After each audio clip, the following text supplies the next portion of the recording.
morning, Mr. Adams. You ready? You can go ahead, I want to ask you, make sure your Oh. mic's on too. Is it on? Yes, it is. Okay. Will you just please state your full name for the record? Zachary Adams, And Mr. Adams, where did you grow up? around the Holiday area. And where did you go to school and work around at the time of April the 13th, 2011?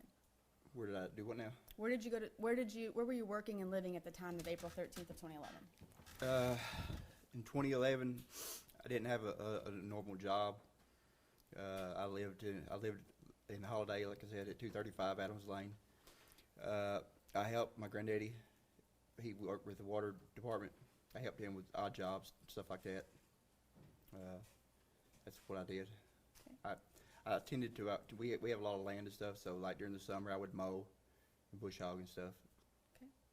I want to first, before we just handle an administrative matter really quick, do you recall reading and signing? I'd like to hand the witness doc. This is just the proposed addition of the Second Amendment supplemental to his petition. It's a verified copy. It's the one that he signed before a notary. I'd just like to make it part of the record, Your Honor, to authenticate it. It's already in there. It's the verified copy is not in the record, and I would just like to. Thank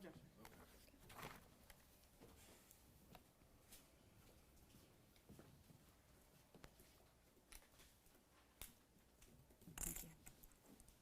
With 115, Madam Clerk. Yes, sir. We'll make this verified petition exhibit. Mr. Adams, if you'll, do you recognize that document as a document that you signed? I dropped. Uh-oh.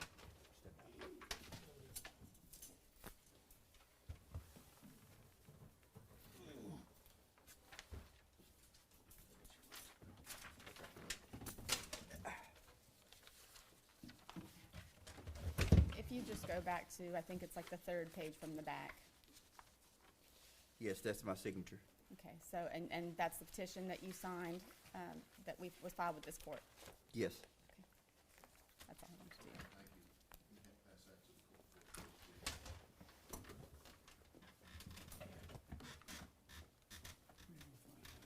Oh, right here. Thank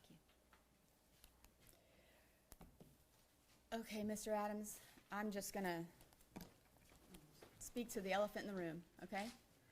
Okay. Did you know Holly Bobo? No, ma'am. Did you have any knowledge of the Bobo family? Miss Karen Bobo was my fourth grade teacher at Parsons Junior High School in middle school. Did you kidnap Holly Bobo? No, ma'am. Did you rape Holly Bobo? No, ma'am. Did you murder Holly Bobo? No, ma'am. Did you have anything to do with the disposal of Holly Bobo's remains? No, ma'am. Okay. So I want to take you back to April the 13th of 2011. Okay. And I just want to ask you some questions about what you specifically remember. Okay? So where you just said you were living on Adams Lane, right? Yes, ma'am. Okay. Right beside my granddaddy. And who were you living with at that time? So at this time I was living in my dad's old house, and Rebecca Earp was living with me. She was my girlfriend. Okay. How long had you been dating Rebecca? We had been dating at that time about 9 months to a year, I would say. All right. And who were you hanging out with during that time? I hung around Jason Autry, Shane Austin, my brother. He lived right next door. He hung out with us a lot. That's mainly about it. My girlfriend's sister and stuff would come over on the weekends. She had a boyfriend named Michael Petty. They would come on the weekends and hang out. Okay. And I just want to verify some facts about your relationship. So just Shane Austin. Can you just real quick tell the court about what your relationship is with Shane Austin? Shane, I grew up with Shane. We grew up in church together. We went to church together since we was very little. We went to school together. He was a year younger than me. We competed in sports together. We grew up. He lived about a mile away from me. So we lived real far away from the high school. We probably lived the furthest away from the north end of our county.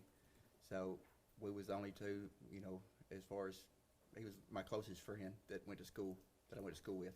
Okay, and you said Dylan, you hung out with your brother Dylan. Is he your younger brother? He is 4 years younger than me. And tell me about your relationship with Jason Autry. He was older than me. He was somebody I guess you could say I looked up to. We did a lot of drugs and stuff together. That was our main. That was going to take me to my next question. At this time, were you a drug user? Very much. Okay, Daily. How often would you use drugs? Daily, I would say. And what types of drugs were you using at this time? Marijuana, morphine, methamphetamine, Xanax, Valium. All right, so I just want you to quickly recall what you. Now, I want to clarify something. There's going to be things that you specifically remember, and I'm sure that there are things that you recall because of documents that you've been provided during this case, right? That's right. So just real quickly, take us through April the 13th of 2011. What are the things that you remember about that day? So that day I specifically remember Shane called, and I remember he called and he said, "Hey, Zach," he said, Your Honor, hearsay.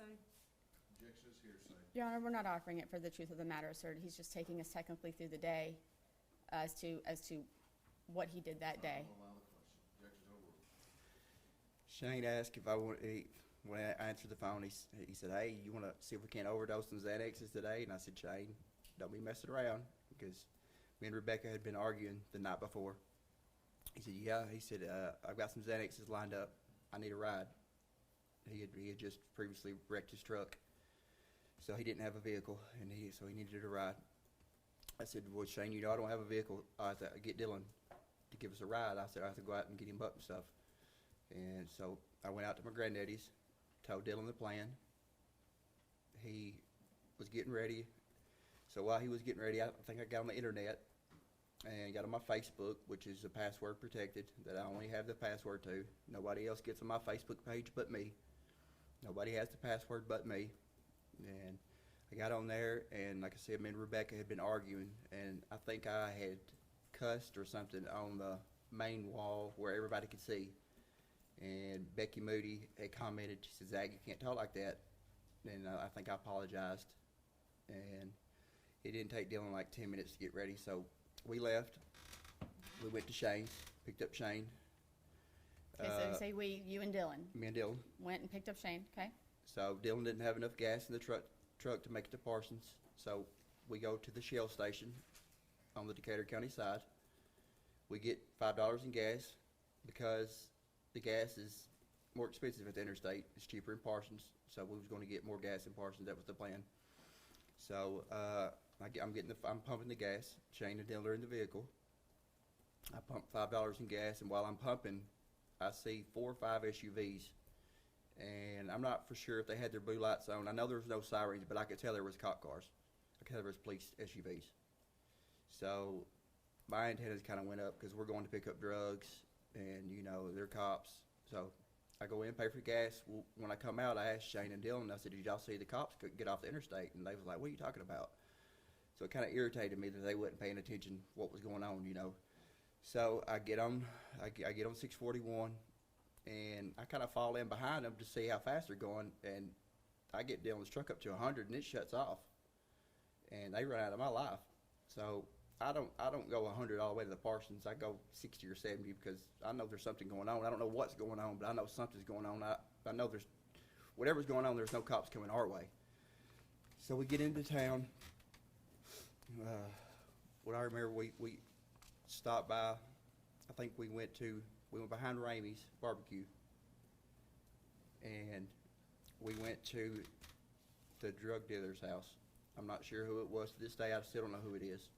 We get out, and I thought we was going to go in, me and my brother and Shane, but when we get ready to get out and go in, Shane said, "Y'all can't come in." So we sit out in the driveway, and whoever's house it was, they had a bass boat, and it was a nice Triton bass boat. The reason I know this is I love bass fishing, and so me and Dylan were looking at the bass boat, and we're talking about how nice it would be to have one, and I'm not really sure how long it took Shane, 10 or 15 minutes. He comes back out, and we go from there, we go up 1 block to the Delta gas station, which is right up from behind Ramey's. It's right 1 block up, right beside the hospital. So when we pull in there, there's a local deputy, Tony Weber. And Tony Weber has been known to harass me. He knows I was a drug dealer and drug user. So when we get there, I told Shane, I said, Shane, you go in and pay for gas. I'm not going in. And so Shane pumps the gas, and he goes in. When he goes in, he pays, and when he comes out, he said, look, he said, when I was in there, the deputy was talking about what happened. He said, you're right, something did happen. Somebody got abducted. And my antennas kind of went up. I said, well, I knew I was right. I didn't know what happened, but I knew something. Like I said, I knew something had happened, and so I knew that we needed to buckle up. We got these Xanax. Jane had all these Xanaxes on him, so I knew we needed to, kind of be safer. Okay. So when you guys went to get the drugs, who paid for them? Shane. Okay. So, and again, I initially asked you. There's going to be things that you specifically remember, and things that throughout the course of this proceedings that you learned. That right? Has there anything that you have learned based on the documents that you've received or things throughout the course of your trial that you didn't specifically remember at the time? Your Honor, I'm going to object to that. I don't know how he can share with the court things that he has learned through other sources. That's the epitome of hearsay. That's the epitome of not firsthand knowledge. Well, he's a witness to a hearing. He can't come in here and regurgitate to the court what. There's 4 terabytes of data that was provided to the defense in discovery. Yes, sir. Certainly, if he's going to distinguish what he learned from that discovery versus his own memory, I'm going to allow it. Yes, sir. I'm going to allow it. There was things that jogged my memory about that day. I don't specifically remember going to the ATM until later on. There was a moment later on when I realized Shane had a lot of money that day, and I didn't specifically remember. I remember I was irritated with Shane. Shane liked to joke a lot, and he liked to make people laugh and stuff. And I wasn't having it that day because me and Rebecca had been up. I'd been up with Rebecca arguing all night, and I was kind of irritated. And I wasn't in no mood. And I can remember, like, when we pulled up at the ATM, I remember I specifically pulled in backwards. And how I know that is because I didn't want Shane to accuse me of stealing his pen, or I didn't want him to lean over, But in my statements to police, I don't believe I gave that. But it wasn't because it's just I didn't remember, All right. So you spoke with police several times throughout the course of this investigation? Every time they came to my house, every time they asked me, anytime and every time, I gave a statement. Not once did I ever. I left my job when they come to the jail. Anytime they ask. Okay. So, real quick, I want to back up to something that you said. You said that you weren't in the mood because you had been fighting with Rebecca all night. Yes. Okay. So, did Rebecca stay with you that night of the 12th? She did not. All right. And do you recall telling police that maybe she did, or were you confused? See, that's another thing that I didn't learn till we had the cell phone records, and she normally stayed there all the time, but her cell phone records put her at her mama's house up to 4 a.m. I think we was texting. So there's no way she stayed with me that night, because she got off work at 10 or 11 o'clock from Joe's video, and she would either come straight to my house or go to her mom's house, and her mom lived in Parsons, so. All right, so you're saying upon receiving the discovery documents, bank records, whatnot, it triggered your memory that you went to the ATM and got cash, and that you specifically remembered pulling in backwards. What vehicle were you driving at the time? We were driving my brother's Silverado. It was I think it was a 2007 Pewter. It's extended cab. Okay. 2-wheel drive. All right, and I'm going to ask you to look at something back there. Your Honor, this is Exhibit 8, I believe. The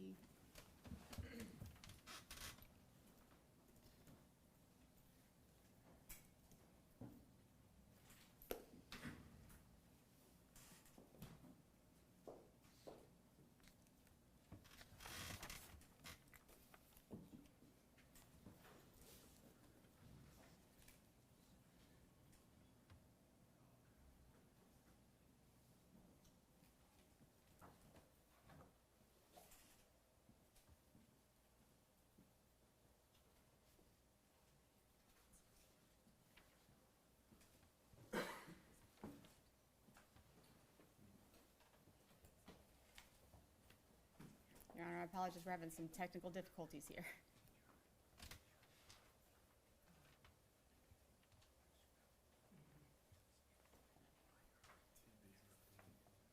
It's, do we have a printout of the still yet? That was on one of the thumb drives. Do we have it?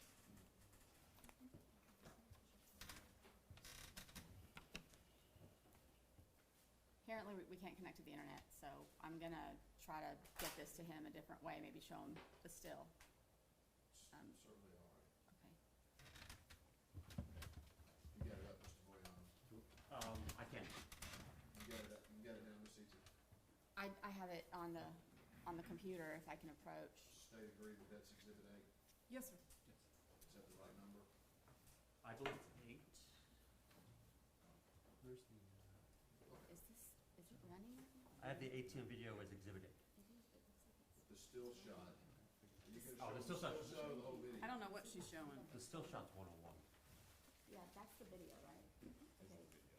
8 is the video, 101 is the still. Yes. I don't know what That looks like the video. they're showing, but. I don't know, it's not my windows.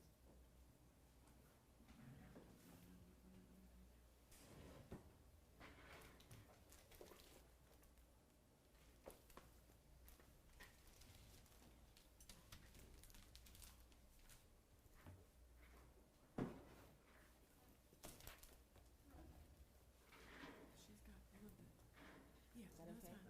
Yeah, that's fine. Right, may I approach, Your Honor? You may. Now, let's clarify. Are you showing the whole video or just the still shot? I'm just gonna show the still shot, Okay, Your Honor. which is Exhibit 101. Yes. Mr. Adams, do you recognize that vehicle? Yes, that's my brother's truck. Okay, and you're familiar with the ATM that you stopped at. Mm-hmm. So, who was in the vehicle with you? I'm driving, Shane's in the passenger seat, my brother's in the back. The timestamp on this is approximately 11:11 in the morning. Mm-hmm. Does that sound about the time that you guys would have gone to the ATM that day? It would.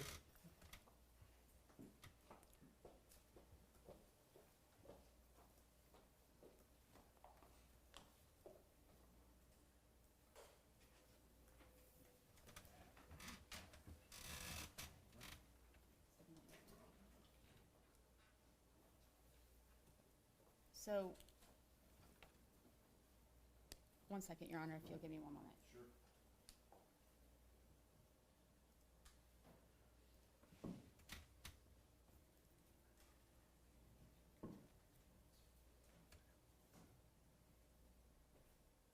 Your Honor, I'm gonna approach him one more time because I realize I need to show how the vehicle went in so that, because it correlates with my client's testimony.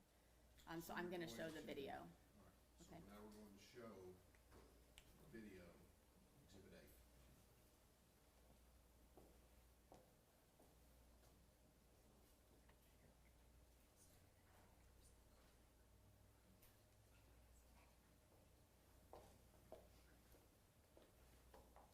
You're still unable to connect?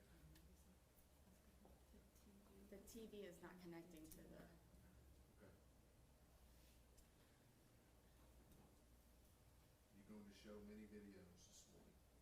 no, Your Honor, this is the only exhibit I'll be offering Okay. today.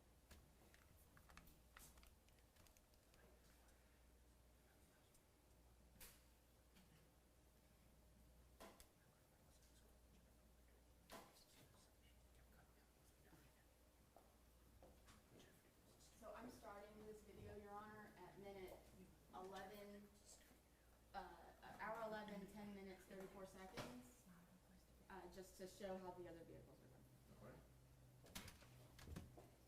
All right, so Mr. Adams, let me play that for you. So do you see that vehicle coming Yes. the opposite direction? And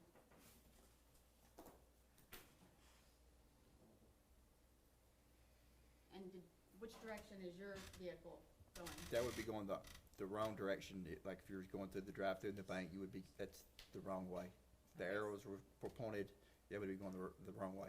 So when you pulled into the ATM, was it the driver's side or the passenger side that was facing the ATM? It was the passenger side.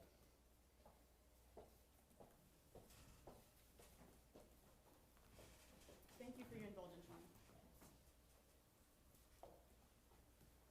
Okay. Now, you were driving Dylan's vehicle. Why is that? Because at this time, I didn't have a vehicle. My Silverado, I had wrecked. The whole front end was tore off of it. And the Nissan, the white Nissan, I didn't have access to at the time. My granddaddy had it hid somewhere that I didn't know where it was at. Okay. So when is the, well, first of all, this ATM footage and this trip to the bank, is this something that you told your attorneys during trial? It came up, yes. It came up, but like I said, I didn't, at the time, I didn't realize about the ATM. I didn't remember. There was a lot of places that we stopped that day that I didn't really remember. And when is the first time that you saw this ATM footage? First time I saw it was with Mr. Bates. Okay, so do you recall being in court back in, I think it was January or March, and Mr. Boiano had his laptop on the podium? That was the first time, yes, that's right. Okay, That's right. Is that the first time that you saw the picture of your vehicle? That's right. That's right. Okay.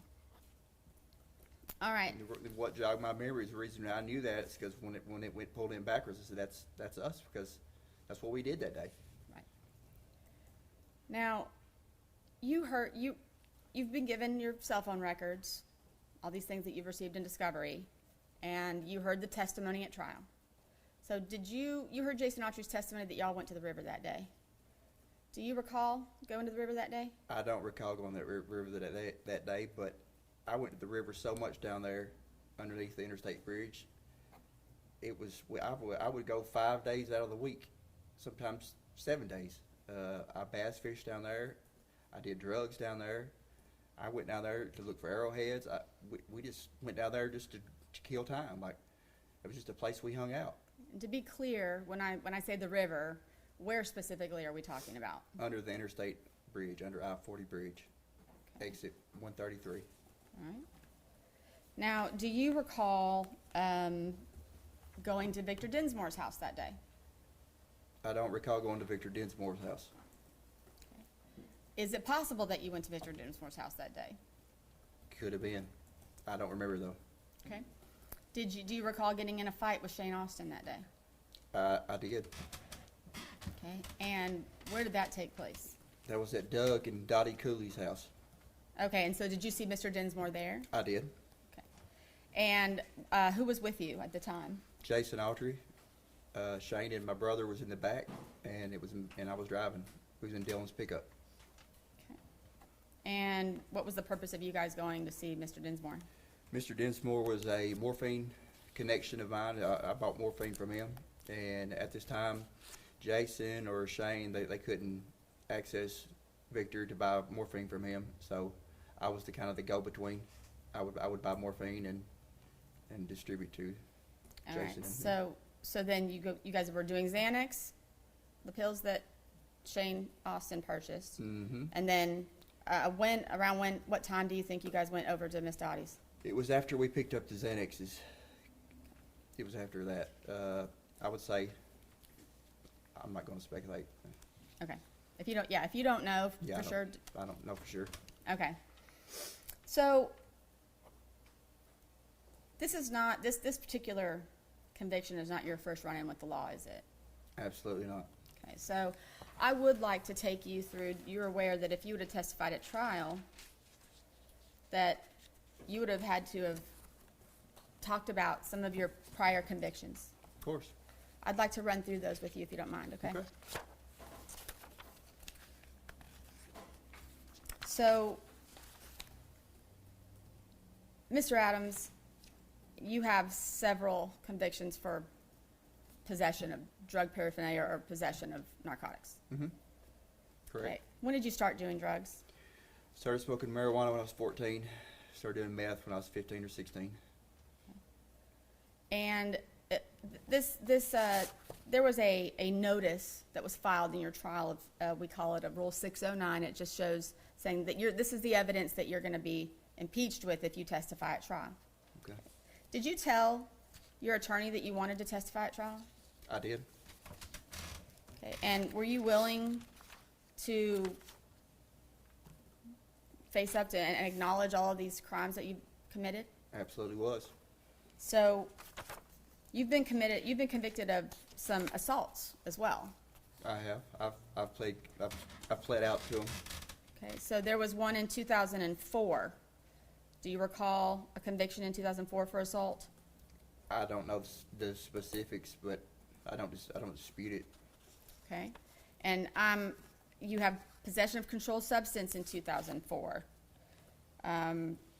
Possession of drug paraphernalia in 2006. So you've several possession charges. Been Does doing drugs sound most about of my right? life. That's correct. Okay. You have some theft convictions as well. I do. I think I have 2 of those. All right. And in 2007, you have 2 assault convictions. Do you recall the circumstances surrounding that? 2007. I don't recall if you had more details about the incident or something. Well, why don't you tell me under what circumstances have you been convicted of assault? So, my grandmother knew. She knew that if I was in jail, sometimes, she knew I wouldn't be getting high if I was in jail, and she knew that she could call the law sometimes if I was high and say, "Hey, look, he pushed me or he did this," and she knew that I would be arrested, and she would be hoping that I would go to jail and, I guess, the catch Jesus moment, get Jesus and get saved and start acting right. And that's happened a few times where we had gotten in an argument or something and she called the law. And Mr. Adams, isn't it true that you shot your mother? I wouldn't say I shot her. I did operate a firearm in a reckless manner that caused her to get shot. So it was my fault, but it wasn't like what you would say I just shot her. And you weren't ever convicted or charged with that, were you? I was charged. You was charged. Okay. And what I- were you convicted of? I did plead out to a simple possession or a simple assault. Okay. So that's one of these assaults that you have on here. It was. And in 2011, August 30th of 2011, there was a conviction for assault on a police officer. Do you recall that? I do. That was the incident at Nancy's Trace State Park. And where the park ranger, I got out and run, and he chased me down. I run into some thorns and got scratched up real bad. Still got scars on on the inside of my leg. Okay. Oh, and I missed one, July of 2011. July 25th of 2011, you have an assault conviction that you pled to for 11 months and 29 days. That was me and Rebecca. Me and her got into it. It was kind of a shoving incident. And Was Rebecca using drugs at the time as well? she was. And then you also have a domestic assault June 11th of 2012. What was that from? 2012. I think that's where me and my granddaddy got into it. Okay, and you pled to 11 months, 29 days. I did. So, in your entire criminal history, have you ever been charged or convicted of any crime that was sex-related? Never.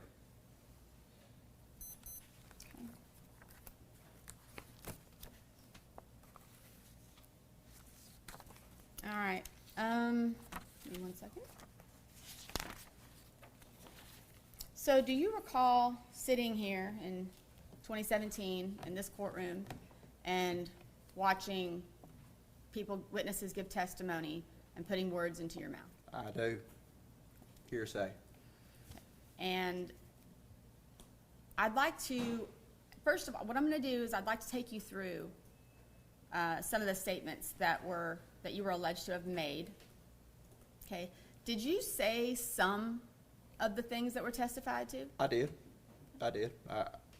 And did you say all the things, every single thing that was testified to, did you say? I did not. Okay. I want to go through these statements, but before we do, these statements that were given at trial they were accusing you of joking about the murder of Holly Bobo, right? Yeah. Why would you say anything like that? Well, I sold a lot of drugs, and I found it a lot easier when I fronted drugs out. If people were scared of me, I got my money. I got paid.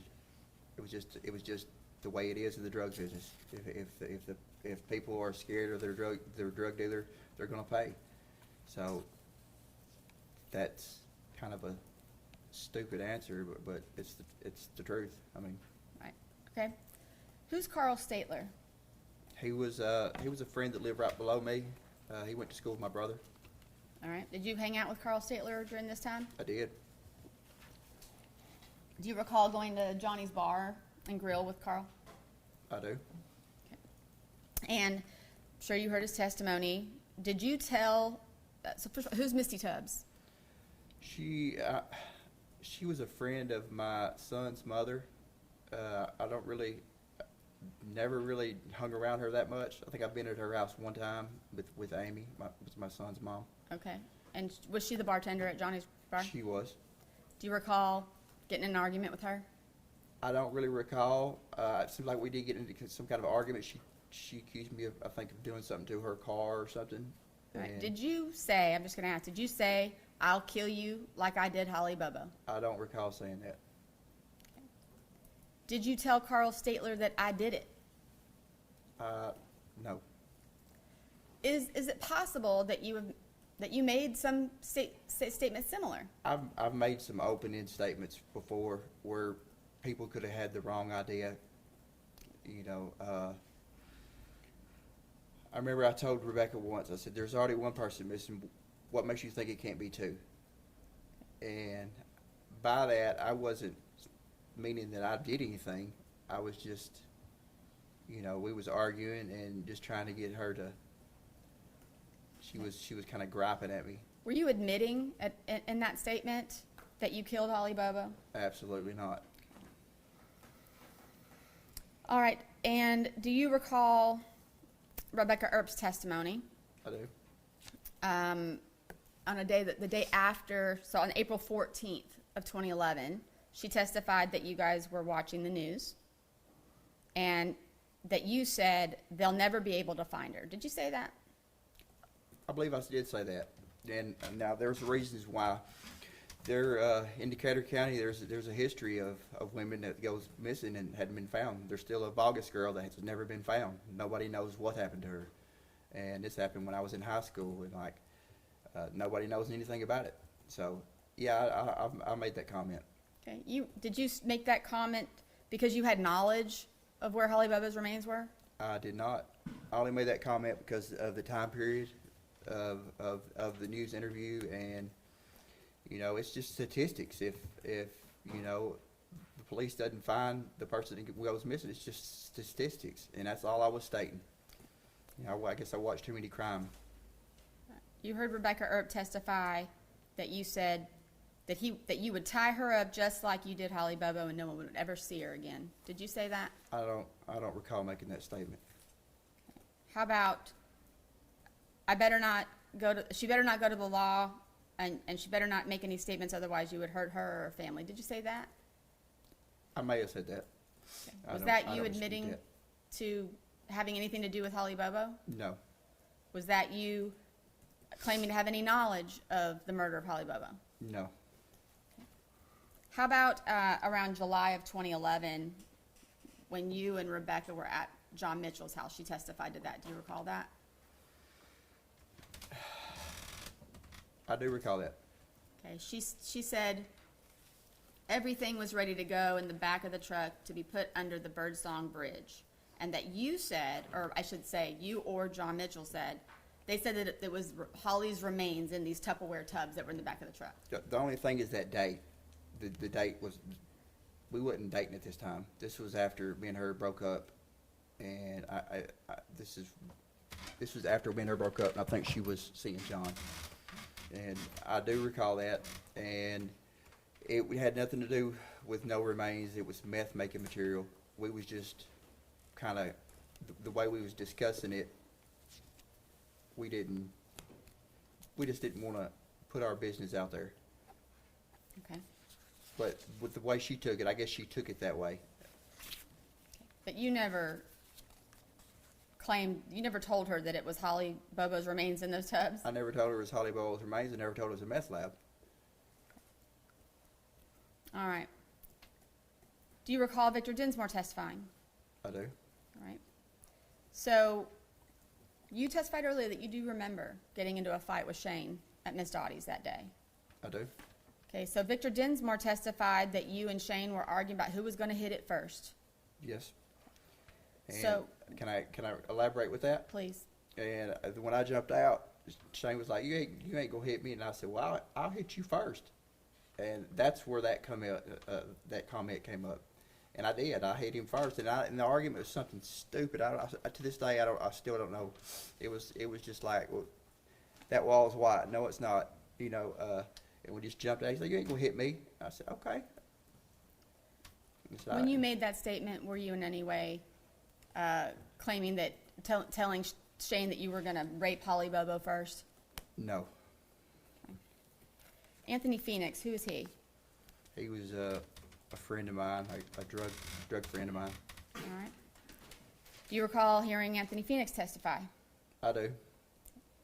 Now, he testified that, well, first of all, did you talk to Anthony Phoenix about meeting with Miss Bobo? I did.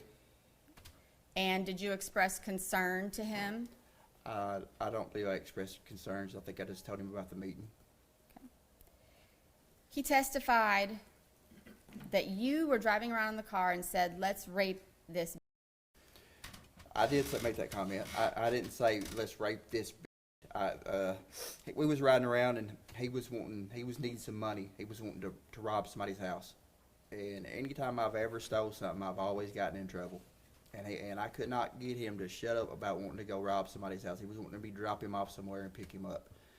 And I made the comment, well, if we're just going to do that, we might as well just go rape somebody. Because anytime I steal something, I always get in trouble. So that was, and after I said that, the wheels started turning his head, and I wasn't admitting nothing. I was just trying to get him off the track of going and stealing something, which he did. He didn't say nothing else about stealing nothing that night. So Did you say to him, "I couldn't have picked a prettier b****, it sure was fun"? I don't recall ever saying that. Okay. So at any point in time during your conversations with Anthony Phoenix, did you admit to raping or killing Holly Bobo? Never. Jamie Darnell, who's he?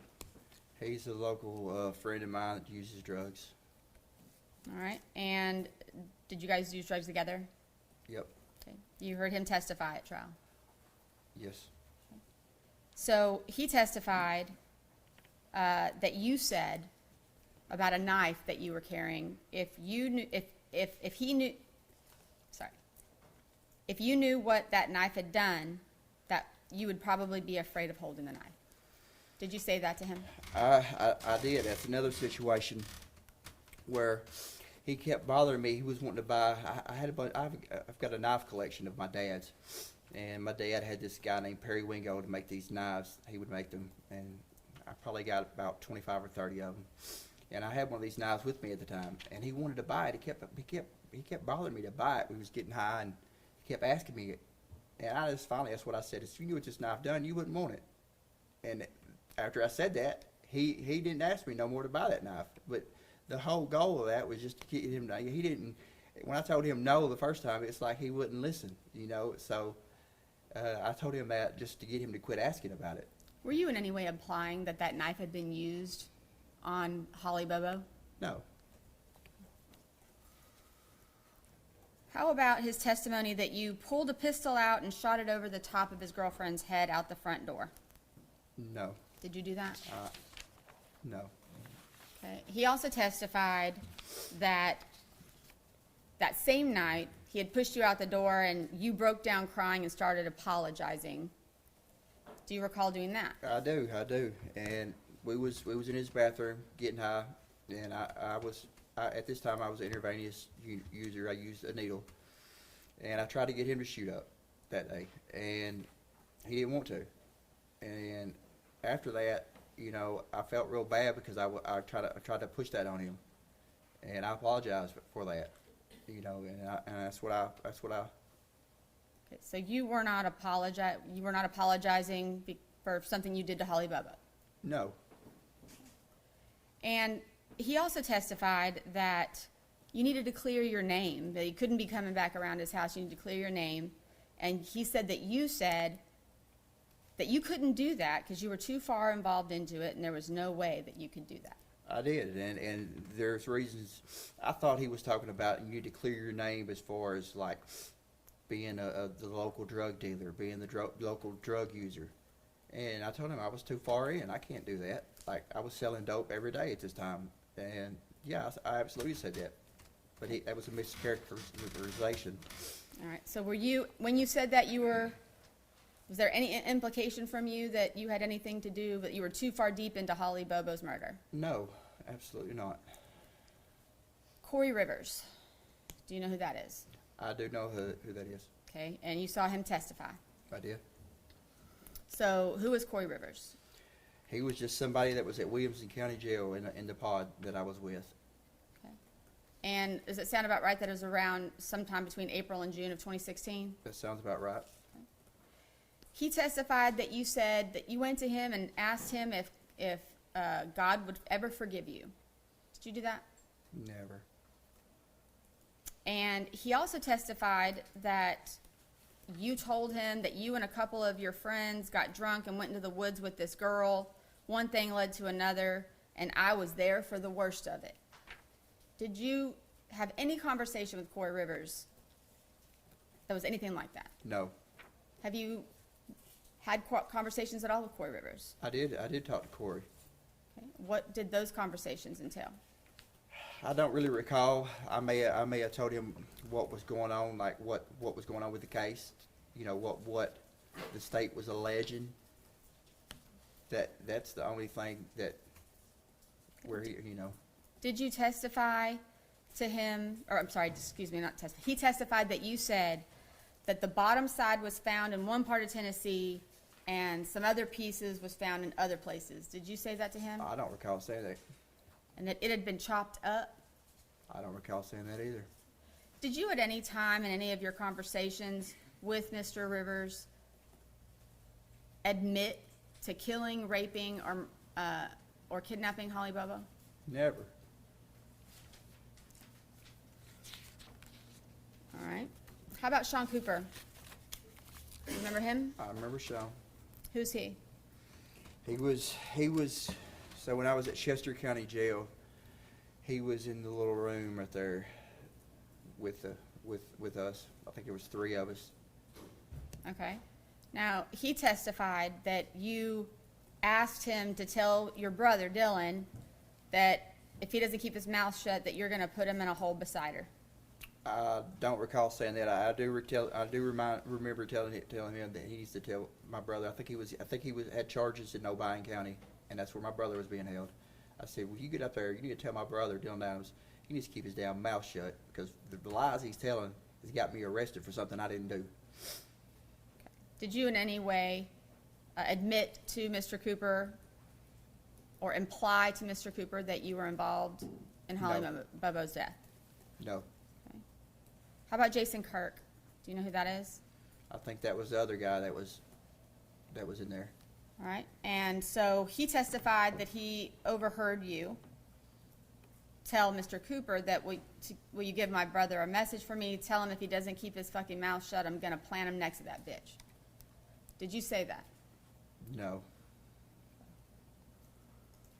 Did you make any statements, you know, Mr. Kirk also testified that you were bragging about the bond that was put on you. And he testified that you said, I guess you gotta kill a bitch to get that kind of bail around here. I don't recall specifically saying that, but I did make a comment about the bail being so high, and the way the judge, when I left the courtroom at Chester County, the judge made an announcement to the court that was the guy for the Holly Bobo deal. Like, it was kind of a messed up little deal, but I got angry, but I don't specifically recall just saying that. Okay. Chris Swift. He was another person at Williamson County Jail. Okay. He said that you went up to him and asked him, would God forgive you? Did you ask him if? The only thing I talked to Chris Swift about was making meth and his meth use and stuff like that, but no. All right.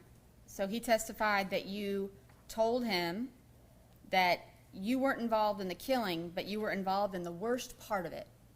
Never said that. And he testified that you told him about some boy who hung himself, and that he and his brother were involved, and your brother were involved in the killing. Did you mention anything to Mr. Swift about Shane Austin? I may have mentioned that Shane and my brother my brother was being charged, and Shane was a friend of ours, and he had hung himself. But other than that, no. Did you tell Mr. Swift that they were in the back room having sex with Holly? No. Did you tell Mr. Swift that something went wrong, and that you were involved in the worst part of it? No. Okay. Did you tell Mr. Swift that as soon as the trial's over that you're going home, they didn't have a body and they didn't have a murder weapon nor a motive? No. All right.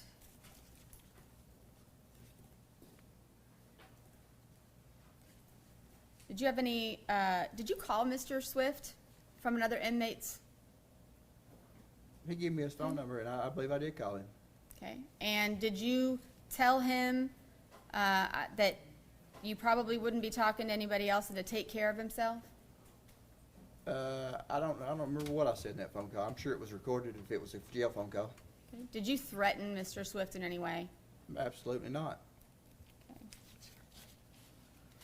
All right. I want to talk to you a little bit now. You said earlier that you had been visited by police on multiple occasions. Okay. So,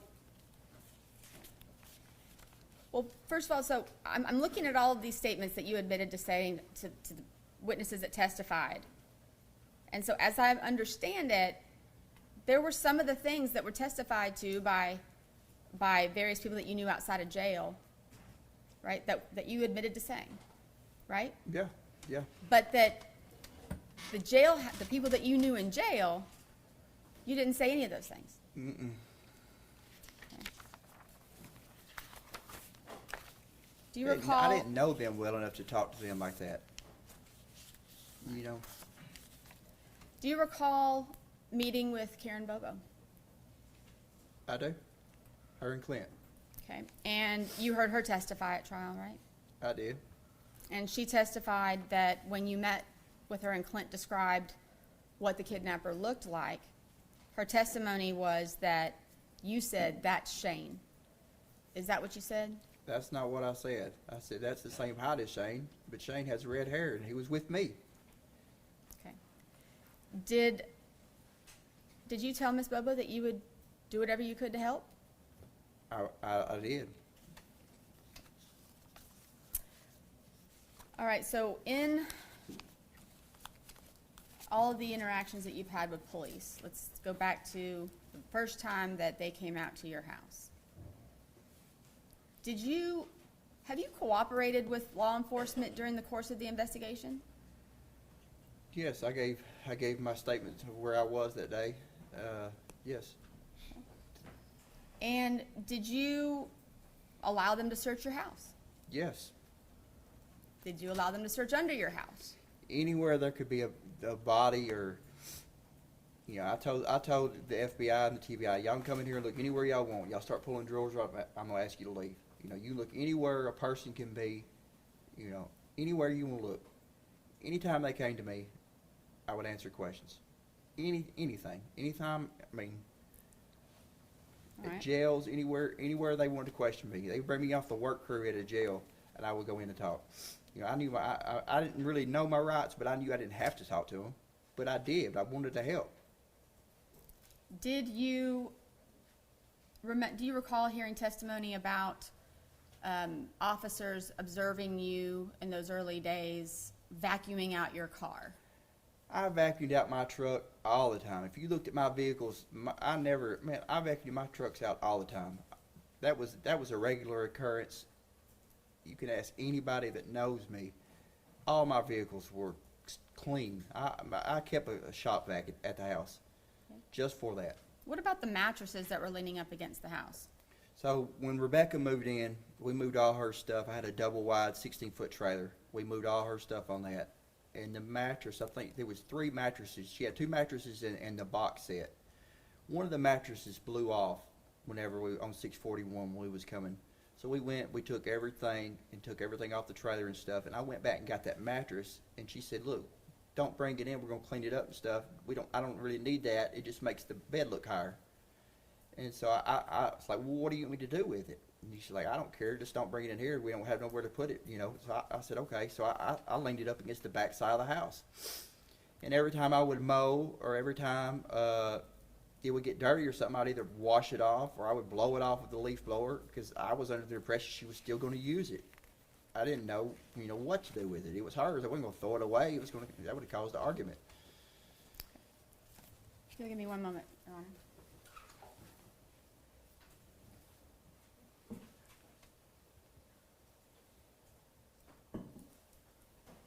All right. So, have you had a chance to review some of the, first of all, do you know what an IR is? I do now. It's the investigative report. Okay. So, have you had a chance to review the IRs that were related to statements that you made to law enforcement? I have. Do you recall right around April 23rd of 2011 with them law enforcement coming out to your house? What was the date again? April the 23rd of 2011. Okay. Who was the law enforcement officer? FBI Special Agent Matt Ross. Oh, that's when he took the pictures? Yes. Yeah, that's when I was all scratched up from running from the police in Natchez Trace. But it wasn't nothing for me to have scratches. I grew marijuana back behind my house. It's nothing but clear cut. And that was another, the time when they was talking about I ran behind the house. And if I'm not mistaken, Mr. Rainey also testified that he knew where my marijuana plants were, which he did. When they come searching, I had to move everything. I had about 5,000 marijuana plants when all this went on. And when Miss Bobo went missing, I moved everything outside. I had just got them started, and I moved everything outside. Well, when everybody started searching, they come through, I had to move everything. And when law enforcement came that one time and talked to me, that's what I ran around behind the house doing, was moving all the marijuana plants that I had there. Okay.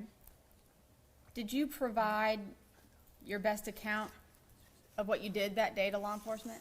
I did. I didn't tell them every time I used the bathroom, though. I mean, I didn't tell them, I was a drug user. I told them where I went, Okay.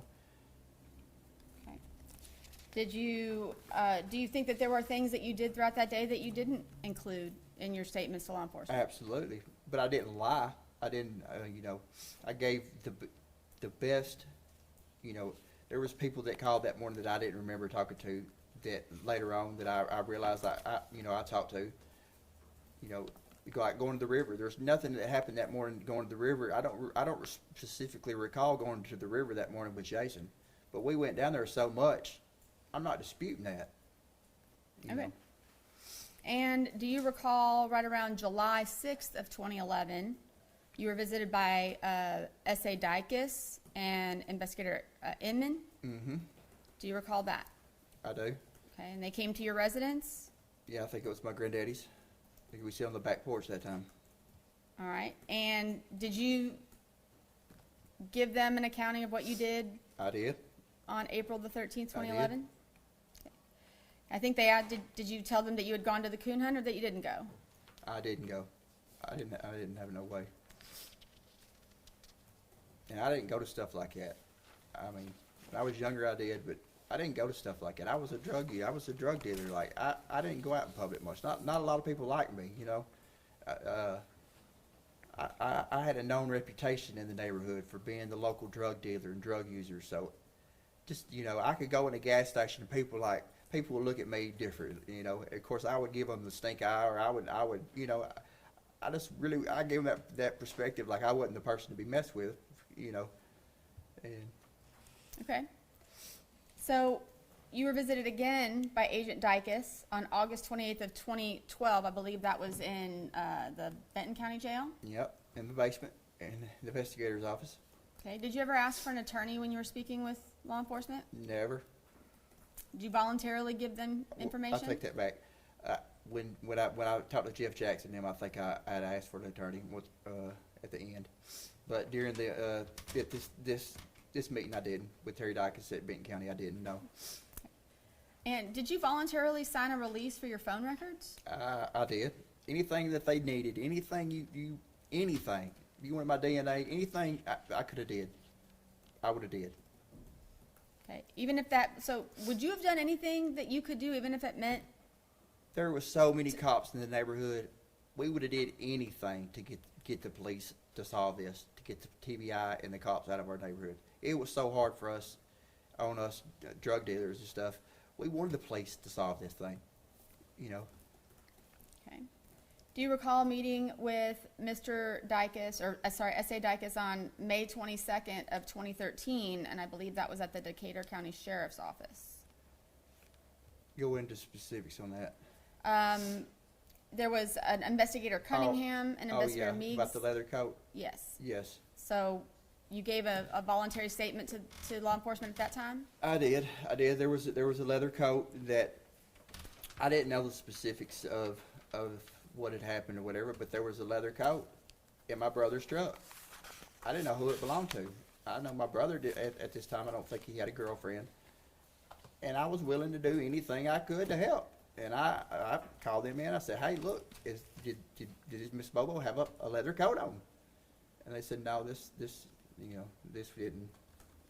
Okay. I was willing to do anything, you know. Do you recall again meeting with, or speaking with law enforcement September, let me make sure that I'm on the right one. Hold on one second. September 9th of 2013 with Agent Joe Walker? Did you meet with him? I did, at the Benton County Jail. He brought me in from work release. Yeah, I remember that. Okay. And did you give him a statement about your whereabouts on him. April the 13th, 2011? Just told him where I was. Did any of your testimony change? Did you add any additional information to him that you recall? Not that I specifically recall. Not that I recall. Okay. Do you recall Mr. Walker saying, your name keeps coming up? Yeah, I remember that. Okay. So, did you address that with Mr. Walker at all? Yeah, I think I told him I'd made some jokes, made some statements. Okay. All right. And what I think about yeah. on February the 28th, 2014, when you that's when you The day spoke I got with arrested? Jeff? That's the day you got arrested. Jeff Jackson and Agent Lewis and Carter. Yes, ma'am. Tell me about that interaction. So, February 28th, I was with a girl named Trish Evans. She had a house in Camden, so I had stayed the night with her. And that morning, I was getting up. I was going to help a guy that owned a local plumbing shop up there. not sure his name, I think his last name was Farmer. I was going to help him that morning, and Richard Cottom went by my house and seen there was police everywhere. And I think it was Linda Kimball is the one that called and said, "Hey, there's cops all at your house. What's going on?" So I thought it was the local cops. I thought they done sold to us a confidential informant, sold some drugs or something. I didn't really know what was going on. So I called the Decatur County Sheriff's Department. And I said, "Hey, look, what's going on? Why is the police at my house? What are y'all doing?" I said, "Zach, we don't know what's going on. It ain't us." So I call, and I said, "Well, y'all go back by there and see what kind of cops it is." So they went back by, and they said, "Well, it's got to be TBI." So I went on the internet looking for the number for the TBI. They don't really have a number, so I just called 1-800-TBI-FIND. And I asked them, I said, "What are y'all doing in my house?" And they asked, "Well, where are you at?" They wouldn't answer my question. I lied. I said, I'm in Lexington. "What are y'all doing at my house?" And they said, "Well, we need to talk to you." And I said, "Well, I'm working right now. Well, you need to get here." And I said, "Well, I don't have a driver's license." So I hung up, took my phone apart, and I called my girlfriend. I said, "TBI's at my house." And I said, "I really don't know what this is about." And she said, "Well, what do you want to do?" And I said, "Well, I need to go see what this is about. You know, this is, there's lots of law there." So I said, "I'm just going to have them come pick me up. There's no need in you driving." She didn't have no license. And so I called TBI back. I said, "Well, y'all come pick me up at the McDonald's in Camden. I'm leery of police anyway. So I wanted to meet at a public spot." So they came, and I called them back and I asked, I said, how many TBI agents are there? And I think they said 3 or 4. I bought everybody. I went in McDonald's. I bought everybody Sprites and drinks and sausage and biscuits and just I bought everything and got in the vehicle at the McDonald's with Jeff Jackson, and I don't know the other agent's name. I know Jeff Jackson was in the back. We leave McDonald's and they pull right in the Camden Bank parking lot. Tell me to get out, and then the whole time Jeff Jackson's got his hand on his gun, and I'm thinking when I get in that vehicle, I thought I was going to get shot. I didn't know what was going on. He never took his hand off his gun. They pull me out. They search me, take my pocket knife, and we ride to my house. And I'm asking, like, what's this about? What's this about? And they make statements that my brother has made statements. I says, "Dylan, he's in federal holding. What's he made statements about?" And we get to my house, and it's a circus. Like, they had the driveway blocked off. They had the TBI mobile command unit in my granddaddy's front yard. It was circus. It was a circus. And So let me just make this, you voluntarily, you sought out law enforcement when you found out that they were looking for you, and you invited them to come meet with you. I did. I called them. Okay. They had already knocked the door down, was in my house. All right, so I want to ask you one last set of questions. Okay? Yeah. At your trial in this case, has your defense always been straight up innocence? Always.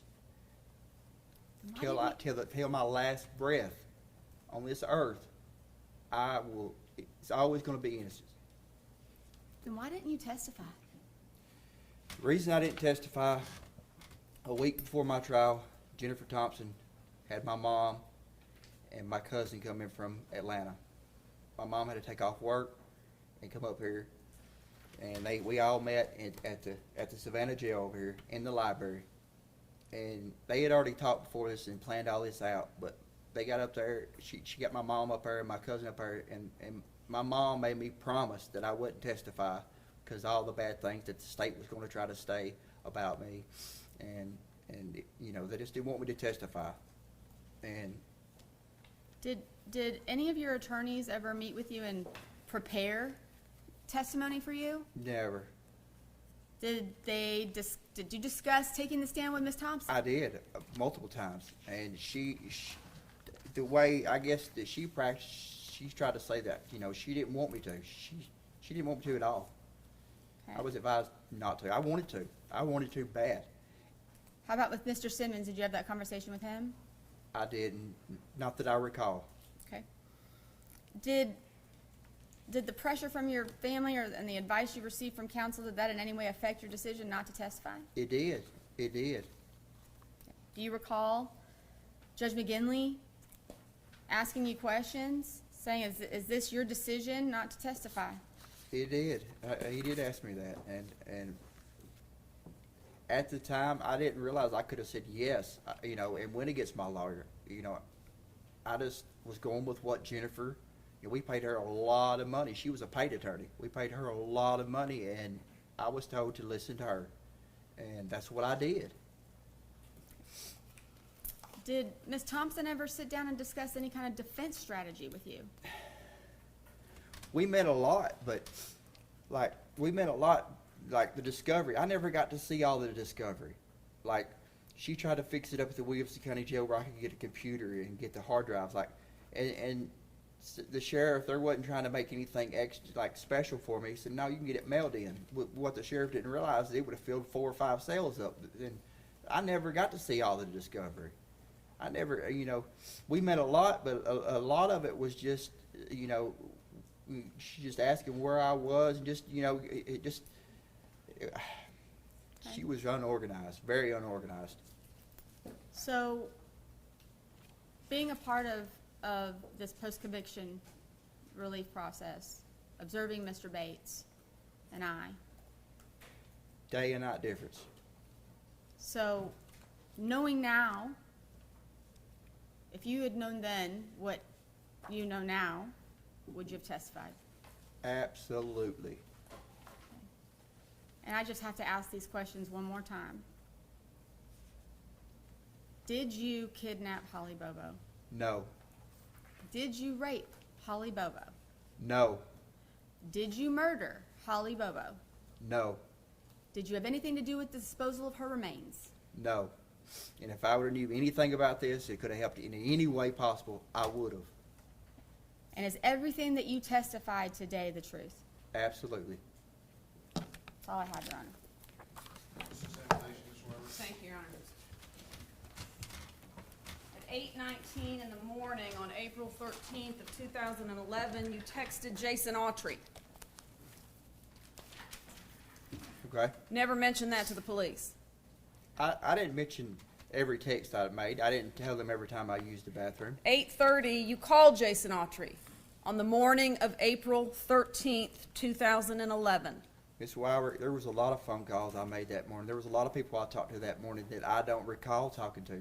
8:35 on the morning of April 13th, 2011, you called your grandfather, Dick Adams. 8:37 in the morning of April 13th, 2011, you're calling Jason Autry again. Let me guess, you don't remember that, right? If I would have, I would have. You would have would've- what? If I would have remembered, I would tell you. I'm Okay. not going to sit here. Okay. 8:38, Jason Autry calls you back. Again, I'm talking about the morning of April 13th, 2011. The morning that has been your whole life since it happened. Since April 13th, 2011, that day has consumed your life. And nobody until this moment has heard that information. You didn't tell one officer. I did not. Wait, I had nothing to do with Holly Bobo's disappearance. I was on the phone with my grandfather. I was texting with my buddy Jason Autry. Never mentioned it, did you? There's a lot of things I did that day that I didn't mention. Right. And it wasn't because I was lying or trying to be. It's because I just didn't remember. I was a drug user. I didn't remember everything I did that day, but I didn't lie about where I was at. You like to Absolutely leave did not. things out, like you Huh? told. You like to leave things out sometimes when the police talk to you. No. Okay. No. 8:38, you're calling Jason Autry. 8:53, you're calling Jason Autry. What was the urgency of getting hold of Jason Autry that morning? We talk all the time. Okay. We probably talked every day. pull the phone records before that day, April 12th, April 11th. How many times did we talk to Jason Autry? I talked to Jason Autry weekly. I mean, every day I've talked to Jason. There You probably wasn't a also- day that went by during that time period that we didn't talk. We used drugs every day. Of course we talked. Y'all were Absolutely, close. we talked every day. Y'all were close. I looked up to him. Right. 8:58, you get a call from Brandon Williams. Yes, ma'am. 9:10, you get a call from Brandon Williams. Yes, ma'am. We was talking. Brandon Williams was a friend of mine and Rebecca's, and yes, I was talking to him. We're trying to get him to help get on my side and get Rebecca back on my side. Rebecca Earp testified at the trial. Of course, she was not telling the truth, right? She was mistaken about what she remembered. She wasn't telling the truth. She told the jury, you left early that morning to go scrapping. Turns out you didn't go scrapping, right? Remember that? I didn't. Look at the scrap records. I didn't. I scrapped before. I think it was 2 days before that, and a couple of days after that. But you told And her then that's how was where she you at my house? If she was she testified that she was at my house, how is she at my house if her cell phone is pinging at 4 a.m. at her mama's house? How is she at my house? I don't know. At Somebody's lying. between 9:50 and 10:32 in the morning, you're wearing your phone out. You remember that? 9:50 and 10:32 from the Bird Song Tower, which is the closest to the interstate, which is the closest to the underpass, which is the closest to where you put a bullet through the head of Holly Bobo. You are wearing your phone out. Do you remember who all you texted and called? You called Joe's Video. Shane Austin is calling you. You're calling Michael Hughley. Is he one of your drug buddies too? He is. Okay. You're calling Joe's Video again. Who works at Joe's Video? Rebecca Earp. You called Joe's Video again at 10:15. At 10:15, you're calling your grandfather again, trying to find him. At 10:16, you're calling your grandfather. 10:18, you get a text. 10:18, you send a text. 10:19, Shane Austin is calling saying, where are you, man? Right? Where are you, man? This plan is about to fall apart No, I and don't- blow I don't- up. I don't Where are you, recall man? that. 10:19, you called Joe's Video again, trying to get a hold of Rebecca because y'all were having a fight, right? 10:35, you call Dick Adams, your grandfather, again. 10:38, you call Rebecca.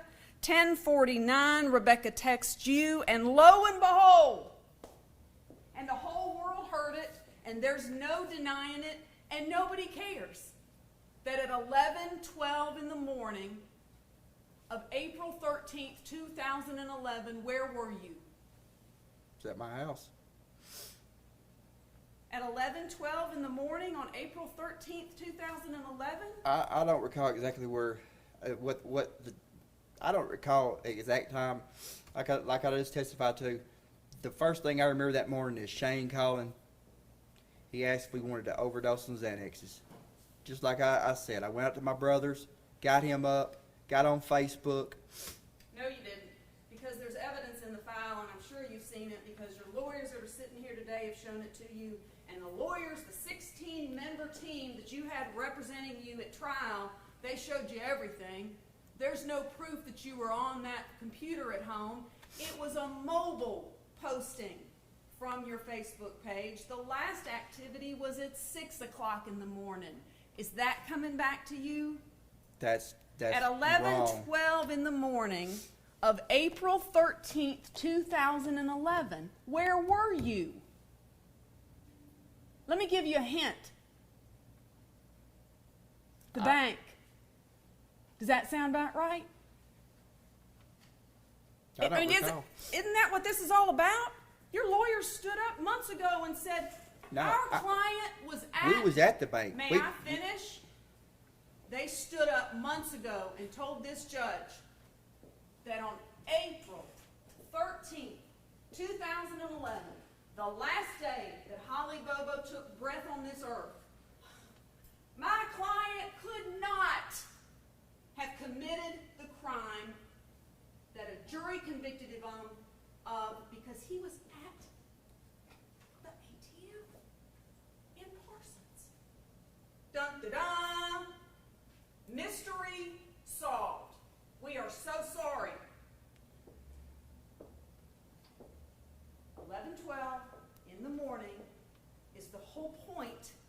of this hearing for you to convince Judge Bradbury that there's no way you could have raped, murdered, and kidnapped Holly Bobo because you were pulled in backward at the ATM at 11:12 in the morning on April 13th, right? That's Right? correct. That is correct. Right. That's correct. But we got no proof of that. That truck, Okay, the truck that you can't see anybody in. that truck is my brother's truck. I was driving that truck. Okay. Was there any other vehicles that was pulled in the ATM backwards that day? I don't know. Couldn't tell you. If we had the That real time- ATM video, we would know, wouldn't we? We've seen it. That's not the real ATM video. ATM video shows the person that's punching the numbers in. If we had that, we would see Shane Austin punching the numbers Okay. in, And here's, and you would see me in the driver's seat, and possibly my brother in the back. you know what the jury heard from your cell phone expert? Do you know what the jury that convicted you heard from your cell phone expert? Not the state of Tennessee's, though he agreed with it, but from the very expert. You remember Jonathan Reeves? Remember that name? I do. When you attended the trial, you were here every day, right? I did. Miss Thompson put you in a new suit every day from her husband, right? She put makeup on you, right? I did. Yeah. You're right. I mean, you sat here, you listened to the witnesses, you took notes, right? I did. You were engaged in the trial, right? I did. You're pulling on their suit coat and asking them questions, you're interacting with them. Jonathan Reeves, your cell phone expert,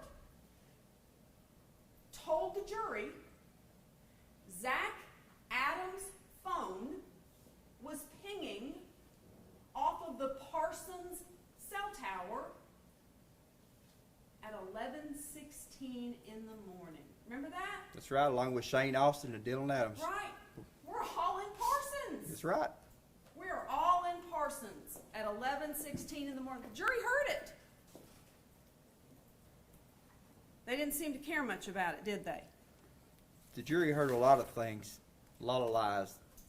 Right. Everybody was lying, weren't they? Well, I wouldn't say everybody, but there was a lot of lies told in that case, in that trial. Lots of lies. Let me ask you about the trial a little bit more. You mentioned that if I had just known that I had the opportunity not to testify, or to testify, I would have done that. I would have done that. I'm sure you've seen this, and we'll talk about it in a little more depth in a minute. There's a series of documents that your lawyer's team put together titled Zach's Stupid Mouth. Remember that? Did you ever see that? No. It outlines everything that Ms. Etu has just talked to you about. In addition, everything else that you said to anybody with ears between April 13th, 2011 up to today. Because you're still talking about it. But at the trial, after the state rested, right? And Judge McGinley looked to your team and said, will there be any defense proof? Does your client want to testify? Remember that? What was the question again? Do you remember being asked if you wanted to testify at your own trial? I did. Okay.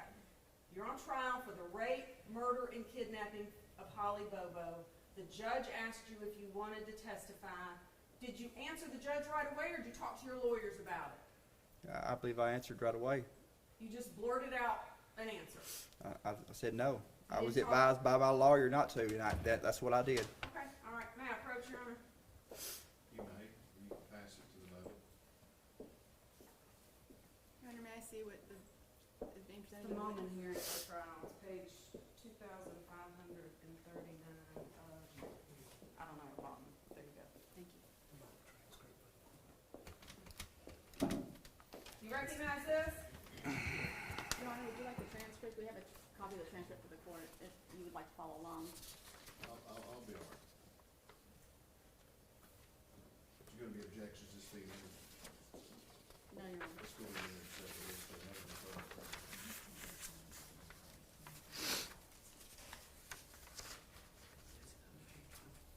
Exhibit 116. Do you recognize Mr. Judge McGinley talking to you? Yes, ma'am. You sat in that stand, didn't you? I don't recall sitting in the stand. I think I stood up over there at the table. Swear you in? I don't believe I was swore in. Yes, you were. Read it. You were sworn in, and you were sworn to tell the truth, the whole truth, and nothing Okay, I but see that right here.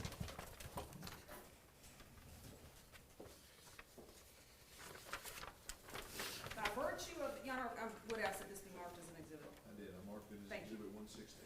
By virtue of the Constitution, we all have certain rights. One of those rights is you can't be compelled to give testimony.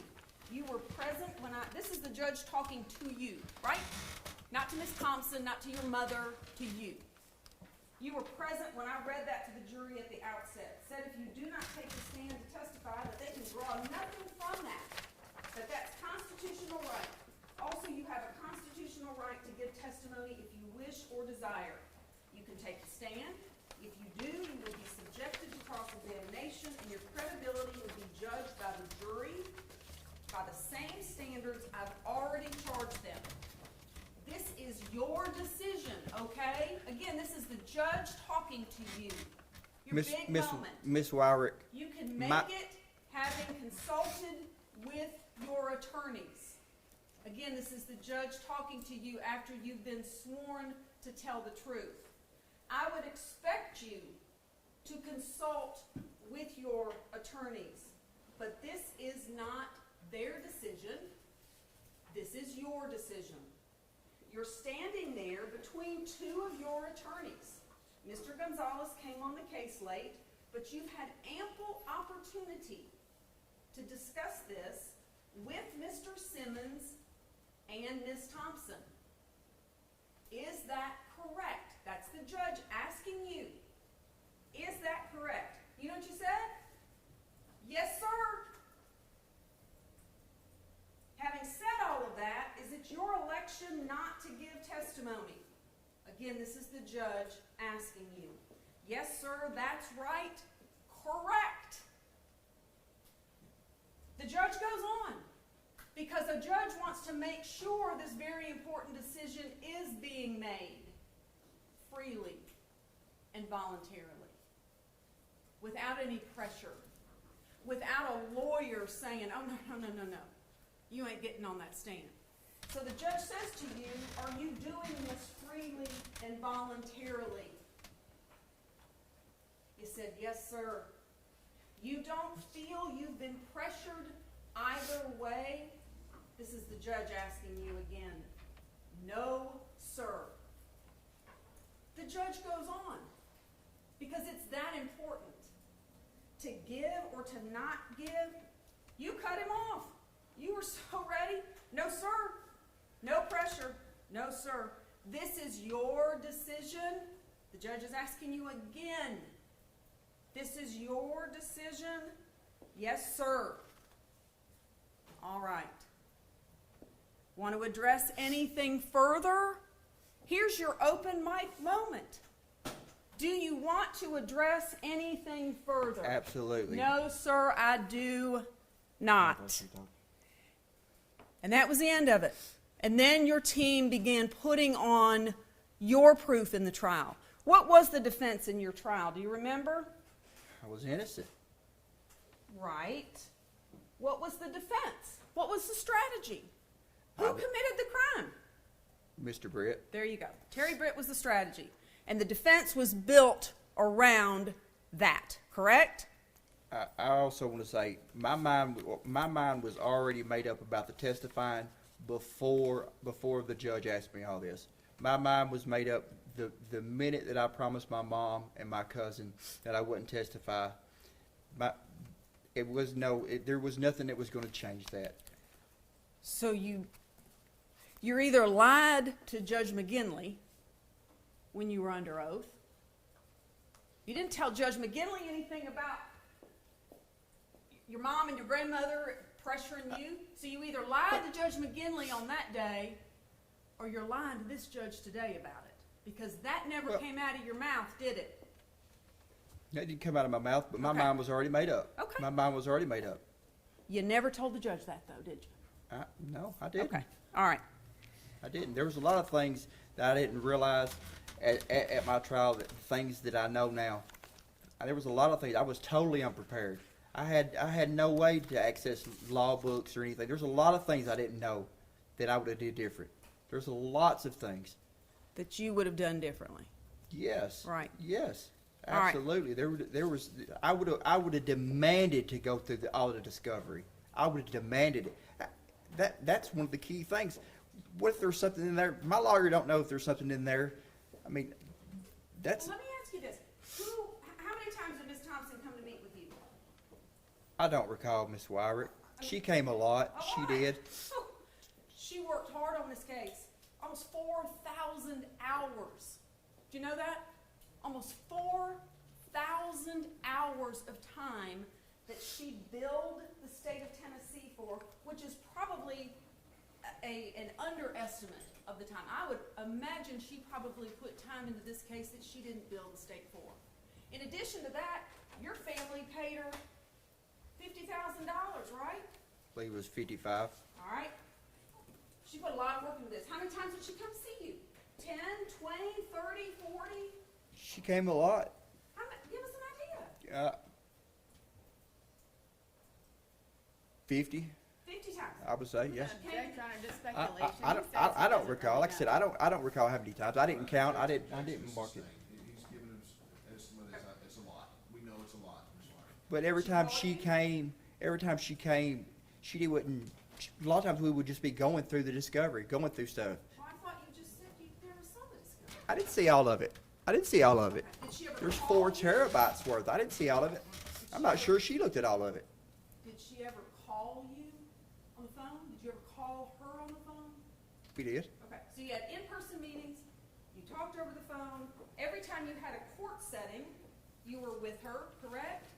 We did, and Okay. when she did call, when we did talk, we didn't talk. She advised me not to talk about the case on the phone. She was very leery. When I was at Chester County Jail, I remember they would let me call her, but they would carry me to there's a little room in there, the same room when she would come to meet with me. It's the same room they would put me in. And when I told her about that, she said, "Well, from here on out, don't talk about nothing on the phone. We think this room may be wired or something." Sure. So she Okay. didn't want you talking there. Right. So she came to see you many times. She also sent people to come see you, correct? She did. Mitigation experts that came to see you, right? Remember Lee Norton? Who was Lee Yep. Norton? The one that did the IQ test and all that. Okay. Jim Simmons, did he come see you? He did. All right. Did Jerry Gonzalez ever come see you? I don't specifically recall. I Okay. think he might have came once. I don't really recall. How many times did the mitigation specialist come see you? I think we met once with Jim Simmons, and then she came back another time and gave me the IQ test. And there was a team of investigators working on the I remember case, 2 right? investigators. I remember Eight? 2. I think there was 2. Jim Simmons had a investigative team, and Jennifer had one, but it was like 2 investigators. They ever come see you? They did. They came with Jennifer and Jim. And so I'm certain, correct, that in these conversations and these meetings, when you met with Ms. Thompson, did she take notes? Was she writing anything down? Was she just on her cell phone? She took some notes. Okay. So in the course of these interactions, did the investigators take down notes? I don't recall. I believe so. Okay. What about Lee Norton? Lee Norton take notes? I don't remember much. I can't really recall Lee Norton. I know we did the IQ thing. That was with the blocks and all that stuff. I thought that was kind of. But it's your testimony today that you told all of these people, I couldn't have done this because I was with Shane ODing on Xanax, right? That's the truth. Okay. So, and you told all of those people, I couldn't have done this. I was with Shane ODing on Xanax when Holly Bobo was abducted, raped, and murdered, right? That's what you told Well, them. Shane and Dylan was with me. Okay. They was with me. Right. So When? we was. At what time? Well, like you just said, 11 o'clock. We was at the ATM. So that truck that you just showed, that's us pulling the ATM backwards. Right, right, okay. But you told all that to Ms. Thompson and to Ms. Norton and to Jim Simmons and to the team of investigators. They all knew there was no there was, way. like I just testified to, there was things that I don't remember about that morning. I don't specifically recall going to that ATM until some later on. Okay, okay. Do you remember telling, well, let me ask you this. Do you remember reading or seeing from Ms. Thompson a report from one of the mitigation experts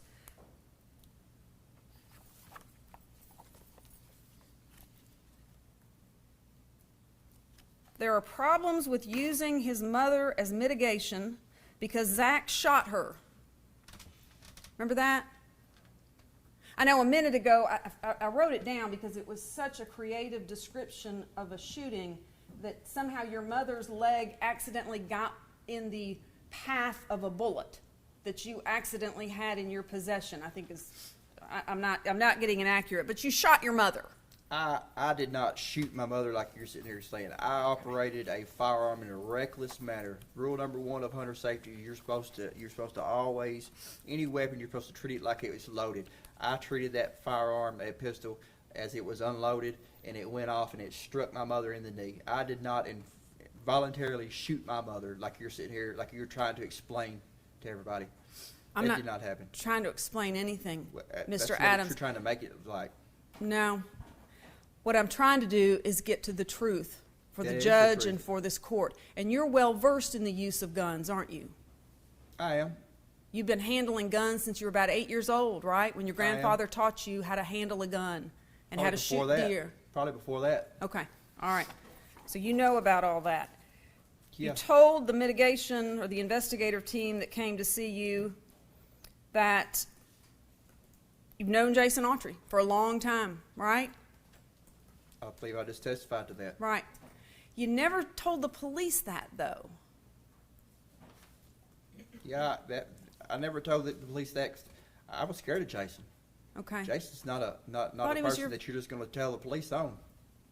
I'm not asking you, why didn't you tell the police that Jason Autry was with you at the river when you murdered Holly Bobo? Why didn't you tell the police, Jason Autry is my best friend and we text and talk to each other on the phone every day? You never said that to the police, did you? I never tell the police a lot of things. Okay. In fact, you told Eva Pilgrim with 2020, I wasn't with Jason that day. I don't recall being with Jason that day. You just testified that you were with Jason that day. I was, but I don't, there was no specific, I was with Jason so much. There was nothing that we did that morning that like, we didn't catch a big bass. There was nothing specific about that morning to make me remember. Like those phone calls you just went through, I'm sure they happened, but I couldn't tell you what we talked about. There was nothing specific that happened that morning that stood out. I'm sure I made every one of those phone calls. I'm sure I made every one of those texts, but I can't tell you what we was talking about. I'm sure it was about drugs or something of long. I guarantee it was about drugs. It's the only thing it could have been.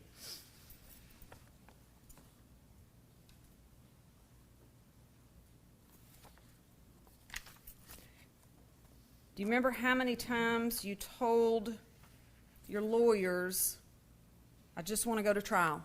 I just want to go to trial. Absolutely. They wanted you to plead I'm guilty. innocent of this. Absolutely.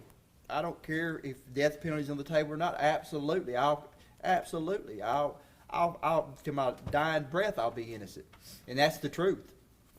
In all of these interviews with the investigators, when did you ever tell them, I was with Jason Autry that day? Like I just said, I don't recall being with Jason that day. I was with Jason so much. Ma'am, we did so many drugs. Days would run together. Jason hung out at my house so much. We was together all the time. All the time. Look Then at my why phone not records. tell the Look at police the phone that? two or 3 days before April 11th or April 13th, 2011. Look, 2 or 3 days after. We talked all the time. All the time. Then why not tell the police that?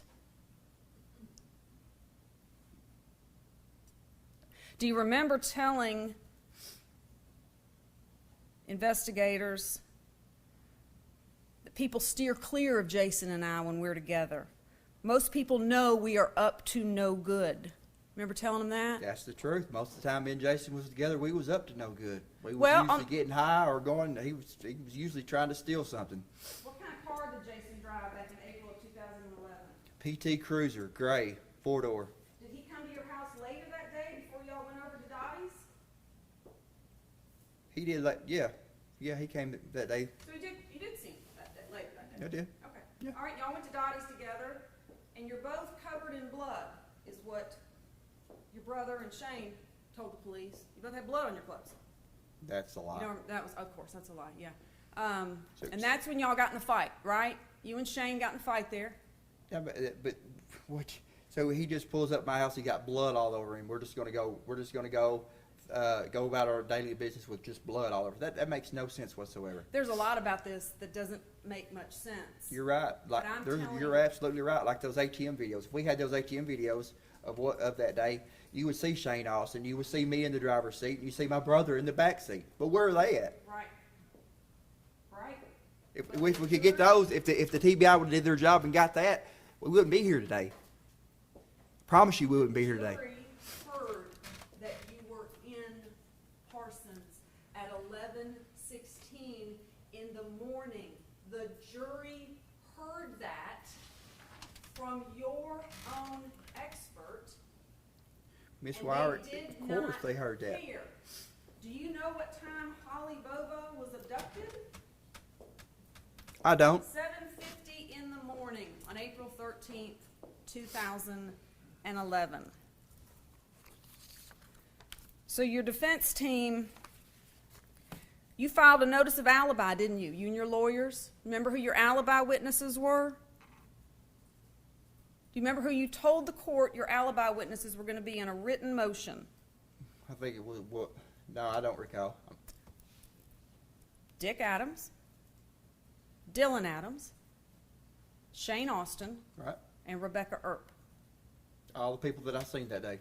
Right. All the people I made phone calls to that day. Everybody you just stated, I was talking to that day. Everybody you just stated, every one of those names you just stated that I talked to on the phone that day. Every one of those names that I seen that day. Me and Dylan and Shane, we was all together that day. Did any of those people, who of that bunch saw you at 8 o'clock in the morning on April 13th, 2011? Nobody. Well, nobody. All right. So on April 13th, 2011, much later in the day, after you've gotten into a fight with Shane at Dottie's, your grandfather calls 911. Not once, but twice. On April 13th, 2011. That's correct. The jury heard that, right? That's correct. If I'm not mistaken, he said he's trying to get a gun and a vehicle. Well, why was I needing a vehicle if I had the white pickup like you said? That makes no sense whatsoever. And I believe you said it yourself yesterday.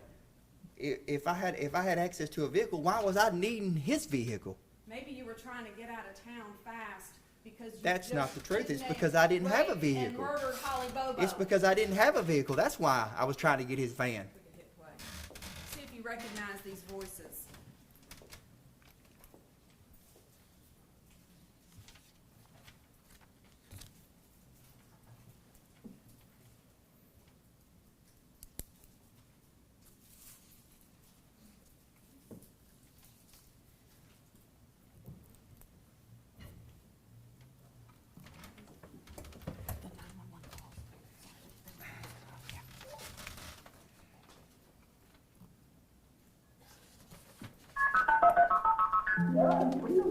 You're too raising hell with me.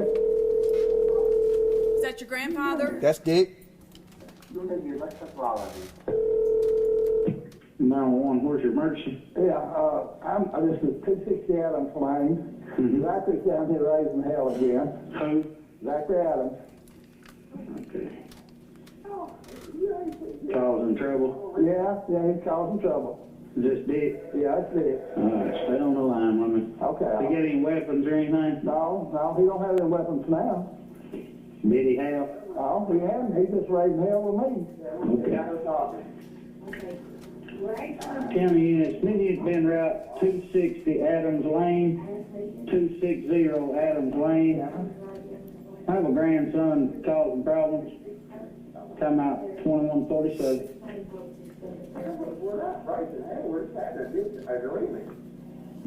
It's just you and him there? Well, his brother's here too. That he's the only one causing problems. Yeah, he's raising hell wanting another am, not gonna let it happen. I'm talking to them 911, so I'm not past there, be down here with me. You raising hell with me, I tried to get you to leave. And you got me out of bed. How are you? Well, he said he's leaving now. Was he leaving in? Well, he ain't got no vehicle, there's nowhere to go, he's on drugs or something, I don't know what the hell it is. I can't put up with this, though. I'll wait and I will bother you, okay? Okay, well, he said he'd leave and he wouldn't bother. It's just totally up to you. You call me. Well, I mean, if you want him to come and take care of it, okay, I'll let him leave. all right. If you need us, call us back. Okay, I'll call you back. All righty. All right, bye. He ain't got no vehicle. That's There's what Nick another just phone said. call. There's another phone call. Okay, but he just said he ain't got no vehicle. Yeah, I didn't have no vehicle.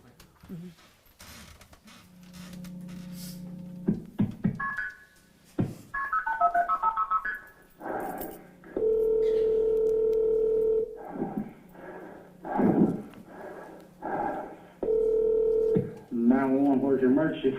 How's your dick again? Hey, Just send him on down here. Zachary's wrong, but he grabbed 2 guns. I got him away from him, but just send him down here and get him. He's on drugs.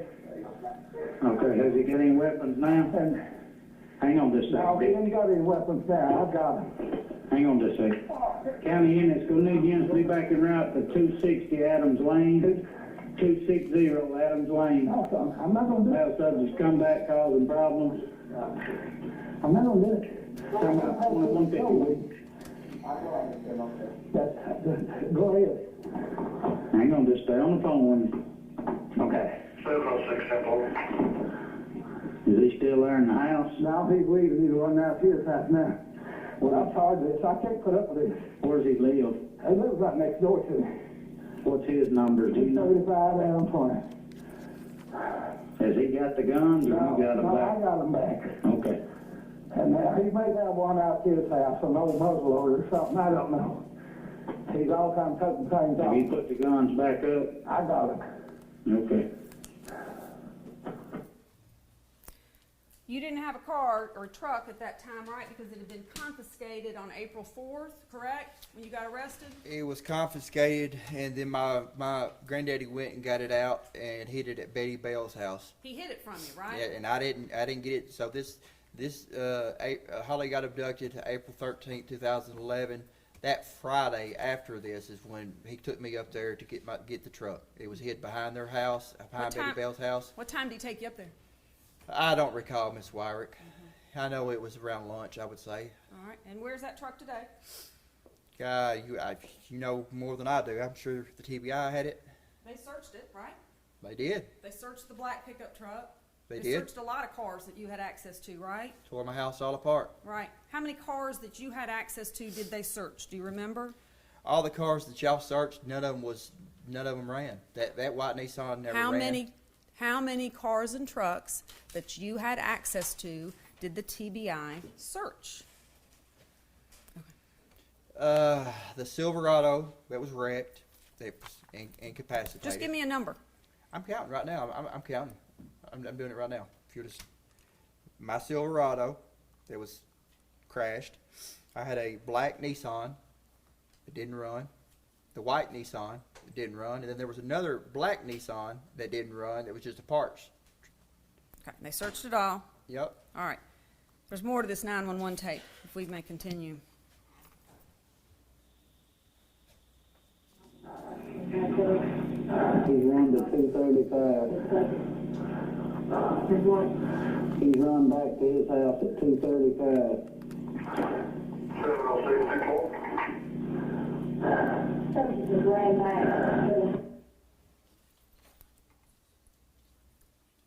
Just calm down, Dick. We're gonna get you some help out there. He just come in and woke you up? Yeah.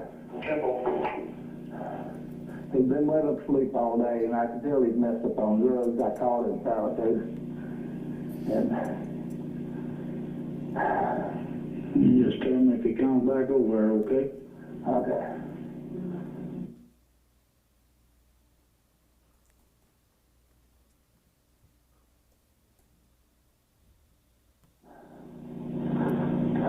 He go back in over to his house. I don't know where he just run out toward his house. I don't know where he went, but he run out toward his house.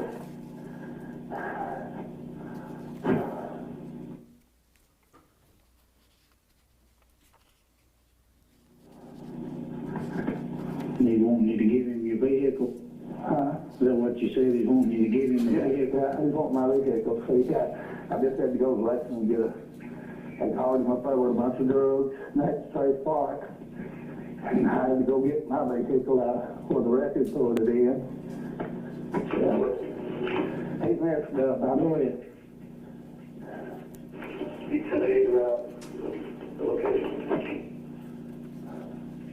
2154.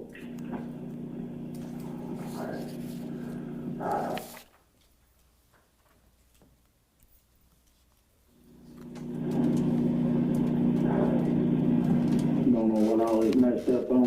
No, I just know he's messed up. I mean,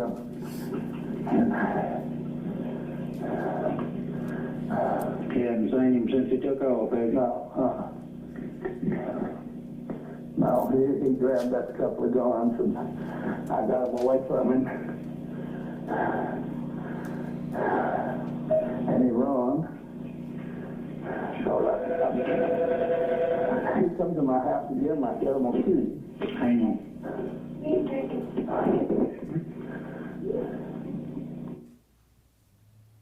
Pause that, Mr. Boyd. For what purpose are we playing this? We're just playing the entire thing, Your Honor. I'm sorry, I think it's almost done. To show that his frantic state of the defendant on April 13th, 2011, trying to get to vehicles and trying to get to guns. Is that it? I think we'd ask that this be marked as the next exhibits. Objections, Mr. Page, thank you. Let's put those both on one flash drive, collected exhibit 117. That's all we, thank you. Thank you. A few days after this, did you get one of your granddaddy's cars that night after he's calling 911? Did you get one? I did not. Okay. No. A couple days later, Warren Rainey comes by your house, correct? I don't dispute that. Law enforcement? Okay. And he asked you for your phone number. You wouldn't give it to him. I didn't cooperate with law at the time like that. He noticed that you were Yeah, shaking. They knew my phone number. Why do I have to, Sure. stuff like that. They had my DNA. I'm not, it's just little stuff like that they would ask. Back then, Miss Wyrick, it was me against the police. I sold drugs. I did drugs. I knew that the police, it's not like I am now. you Right. know. So if they knew had- all that at all, why were you shaking so bad that day when he came? I had about 5,000 marijuana plants right behind the house there. Okay. And inside the house. It was all inside the house. I'm talking, I had about at least 5,000. But they knew you were a drug dealer. Yeah. Okay. So he comes by, wants to talk to you, check some things out. You won't give him your phone number. That's when they watch you for hours. That's when you're vacuuming out the truck. That's when you're running back and forth between your granddaddy's house and washing off this mattress. You never once mentioned, wait a minute, I was at the bank on April 13th, 2011. I was at the ATM at 11:16 in the morning. I was with Shane and I was with Dylan. You never mentioned it. No, I never mentioned that. But if we'd had that video, if we had that ATM footage, like I said, it would show Shane at the ATM getting. And like I said, I don't know where the video's at. If TBI would have did their job, I wouldn't be sitting here right now in blues like I am. Well, thank goodness for your cell phone expert. Thank goodness for Jonathan Reeves, who made it clear to the jury. Zach Adams was in Parsons at 11:16 in the morning. He made that clear to the jury. Well, ma'am, that Law ATM footage enforcement- would have showed me sitting in that 2007 Silverado with Shane in the passenger seat, my brother possibly in the back. All right, Mr. Adams, I know that's your position. Ms. Wyrick, I know that his expert testified. Yes, sir. The jury heard it. Yes, sir. Let's move on. Yes, sir. April 23rd, 2011, law enforcement comes back. They see the scratches on you. You said that you got those on April 4th of 2011 when you were arrested by Henderson County. That was investigated. You didn't get the scratches then. And there was testimony about that you lied about that. Again, you don't mention the bank, you don't mention Jason Autry, and you don't mention I was frantically on my phone the morning of April 13th, 2011, trying to get a hold of my grandfather and Jason and Shane. I couldn't have done this. Never mentioned I it. never mentioned that. July 6, 2011, law enforcement again comes by, different version. This time you're getting up a little bit earlier. This time you mentioned Tony Weber.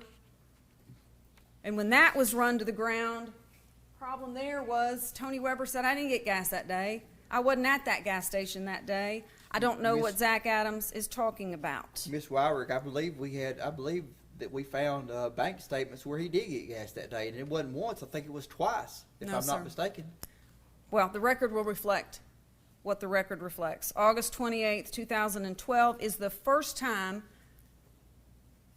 August 28th, 2012 is the first time you mention to law enforcement that you were with Jason Autry. You then go Miss and Wyrick, Miss I wasn't Etu- with Jason Autry. He came by. I remember he came by that day, and we went over to Victor's house for a little bit, and I got morphine. I was the go-between between him. Like, it wasn't like we was together all day. He was there for like 30 minutes at the most. He came by. We got the morphine. We smoked a joint. Me and Shane had a little spat. We got out of there. Like, Victor got up and said, "You can't be coming over here fighting." We went back to my house, and he left. Like, Jason wasn't with us that day.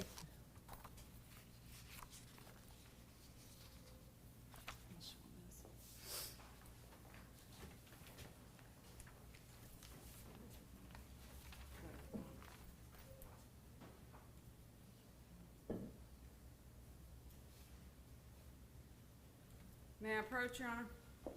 You may. Thank you. Is this already been marked? No, sir. All right, witnesses be in hand. Here's this one. Set of documents. And then you mark, exhibit 16, I believe. No, that's just the transcript of the moment hearing that was never marked. 116. I apologize. Now we're at identification 118. I don't have, we probably do on the screen. I don't have a paper copy. What does it say at the top of that? Original list regarding Zach's stupid mouth, Brian Smith. How many pages is that document? 1, 2, 3, 4. Your Honor, I'd ask that 4 page, that, Objection, say, mark exhibit 118. You said,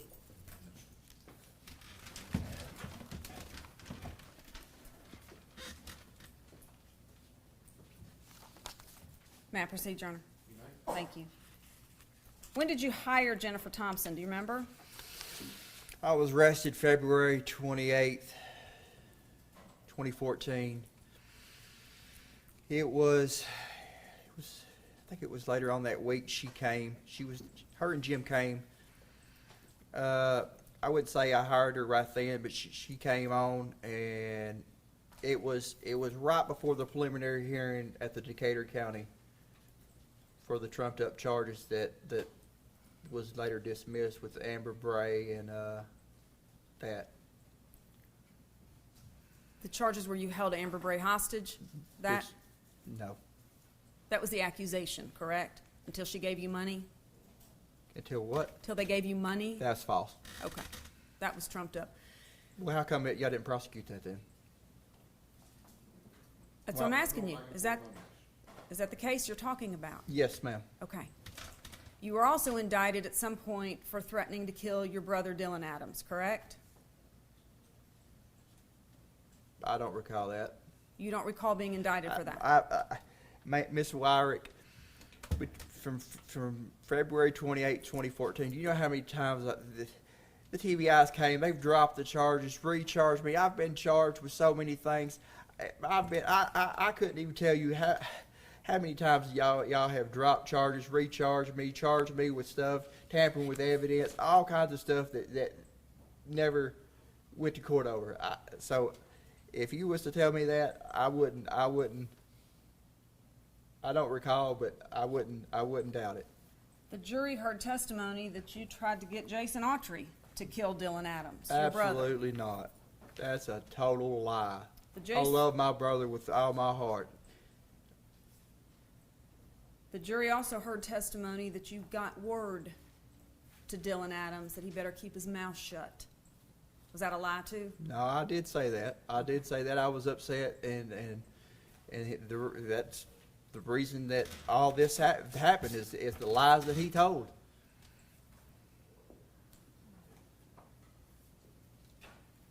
When Miss Thompson came to meet with you each time, you spoke to her, right? Like you answered her questions, y'all talked, you got along? Absolutely. Did she show up at every court appearance? Absolutely. Did she file motions on your behalf? Yes. She argued those motions? Yes. She subpoenaed witnesses to the trial? Yes. She asked you questions about, all right, I mean, where were you on April 13th, 2011? She asked you where you were and you told her, right? Yeah. You gave her everything you knew, right? Yep. You gave her names of people to talk to? I did, but throughout that day, there wasn't really a whole lot of people that I seen other than Rebecca, and like I didn't like throughout April 13th when we went to Parsons, we didn't really run into nobody that day that I could specifically give them that you know, I didn't run into anybody that I knew. I didn't get out. I don't recall getting out of the truck after I left the Shell, and then we got up there to the drug dealer's house. I don't recall getting out of the truck except for up there at Joe's video. Other than that, I don't recall getting out of the truck that much that day. Would it surprise you to learn that Ms. Thompson, in talking with one of the many consultants that she brought in on this case, shared with that consultant that you were not engaged, you were not talking, and that you had absolutely no short-term memory about these events because of all your heavy drug usage? And she was doing the best she could given the fact that you were not sharing information with her. Would it surprise you to learn that she said that? It wouldn't surprise me at this point. It wouldn't surprise me what anybody would say. There's been so many lies told on me. I wouldn't be surprised what anybody would say. All right.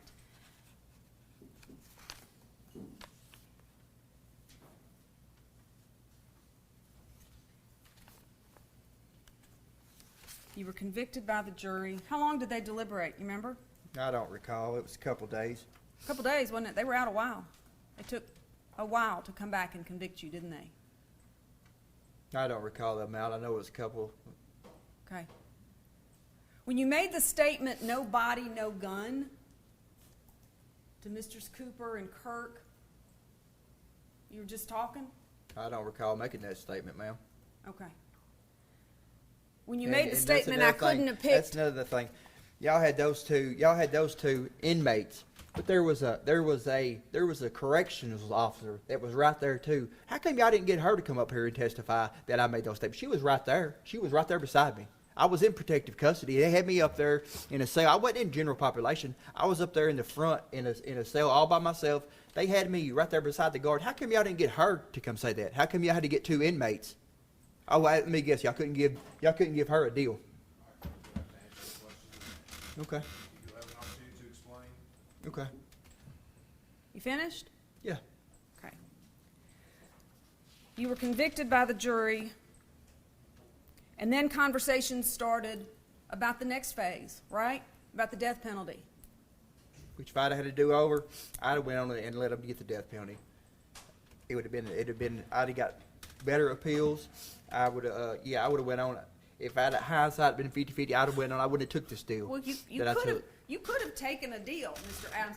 I shouldn't have though. I should have went on and let them get me the death penalty, and then let these death penalty activists fought this, and then the truth would have came out, and all the shady stuff that has went on, like the ATM video, and all the stuff that's been hidden and covered up, would have came out. Well, then why didn't you tell your lawyers to sign me up for the death penalty? I should have.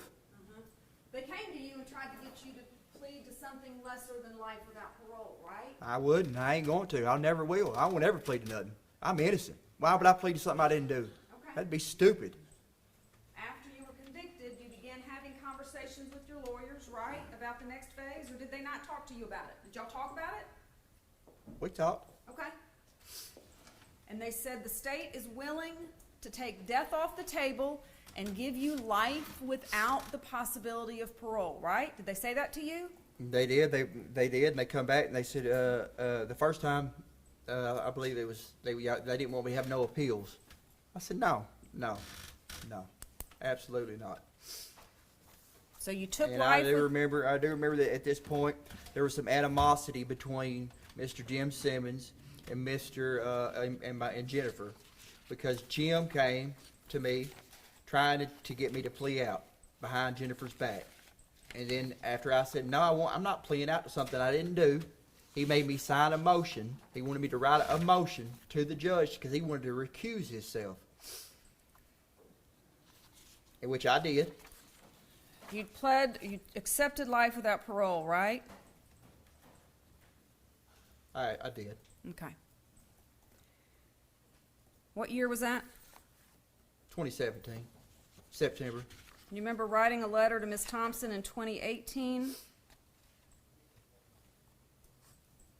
you remember writing a letter to Ms. Jennifer Thompson in 2018? I don't recall. If you have the letter? I do. Jennifer, hear me out. I can take care of myself. Please get me off of Max. Let's let him authenticate this. I'm sorry, I was trying to see if you remembered the language of it. Well, Is this your handwriting? I can't see that far. No, I am. Is this your handwriting? I can't see that far. All right. Have this pass to the witness, Your Honor. All right, it's been handed to the document. Is that your writing?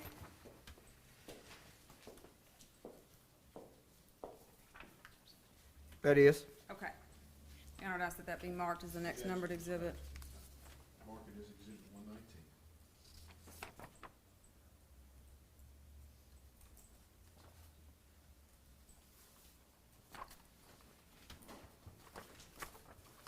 Second page. Okay. Where at? I wanted to go to trial and you made that happen. Remember telling her that? Well, that's what happens when you don't plea out. So I don't believe that she made that happen. I believe that that's part of the court system. That's what happens whenever you don't take a plea. You go to trial, right? Is that your writing? That is my writing. Is that a letter you sent to Ms. Thompson? That is. Okay.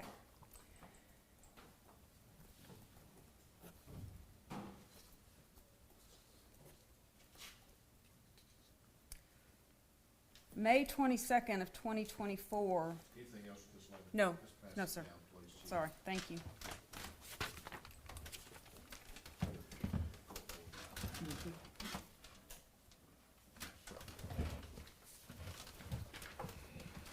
May 22nd of 2024, do you remember having a jail conversation? What's the date, Miss Wyrick? May 22nd, 2024. May 22nd, 2024. You're in jail, you're having Who, a who, phone. who was the phone call to, Miss Wyrick? 'Cause I make lots of phone calls. Ms. Spirko? Okay. And she was needing instruction and help on burying something. You remember this? I don't recall, Miss Wyrick. She said she had something she needed to bury. She didn't say what it was.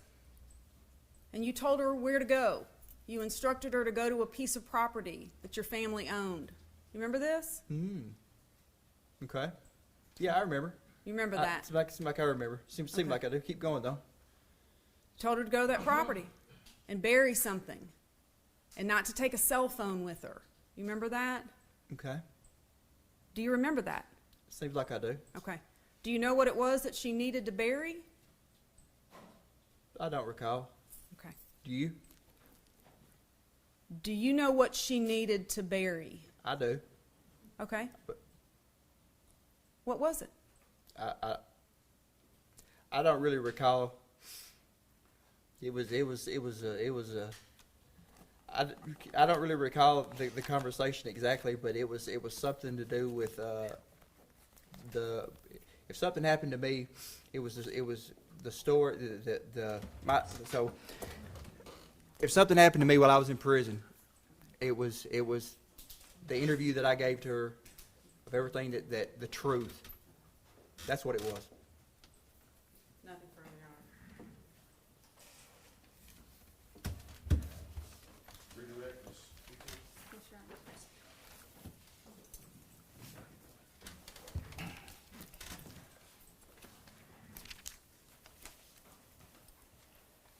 Honor. Okay. Mr. Adams, Yes, ma'am.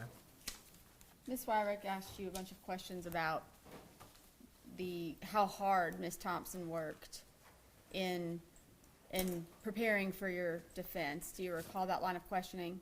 Yes, I do. Okay. And she read through your testimony to the court, telling him it was your decision not to testify. Okay. Right. Can I elaborate a little bit? So I've never been in a trial before. I never knew how a trial worked. So I never knew. I couldn't. Looking at the way she worked and the way y'all work is like day and night. She was so unorganized. She was just. She didn't know. It's like she didn't know what she was doing. Well, let me ask you this, okay?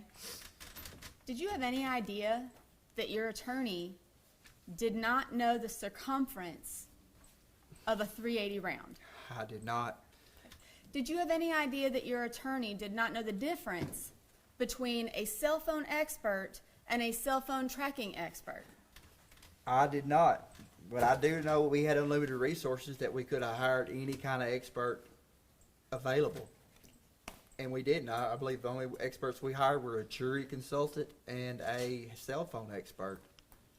And do you recall seeing any video, still image, anything that showed your truck at the ATM during trial or before? Nope. Okay.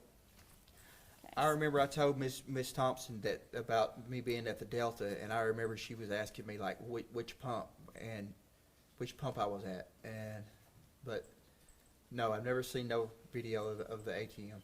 Okay. You recall Ms. Wyrick asking you about when you accidentally shot your mother? Yes, ma'am. Okay. And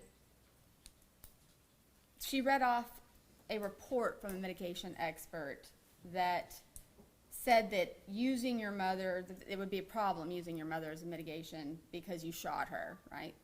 So during that incident, when you were mishandling a weapon, were you on drugs? I was. So were you high at the moment that happened? I was.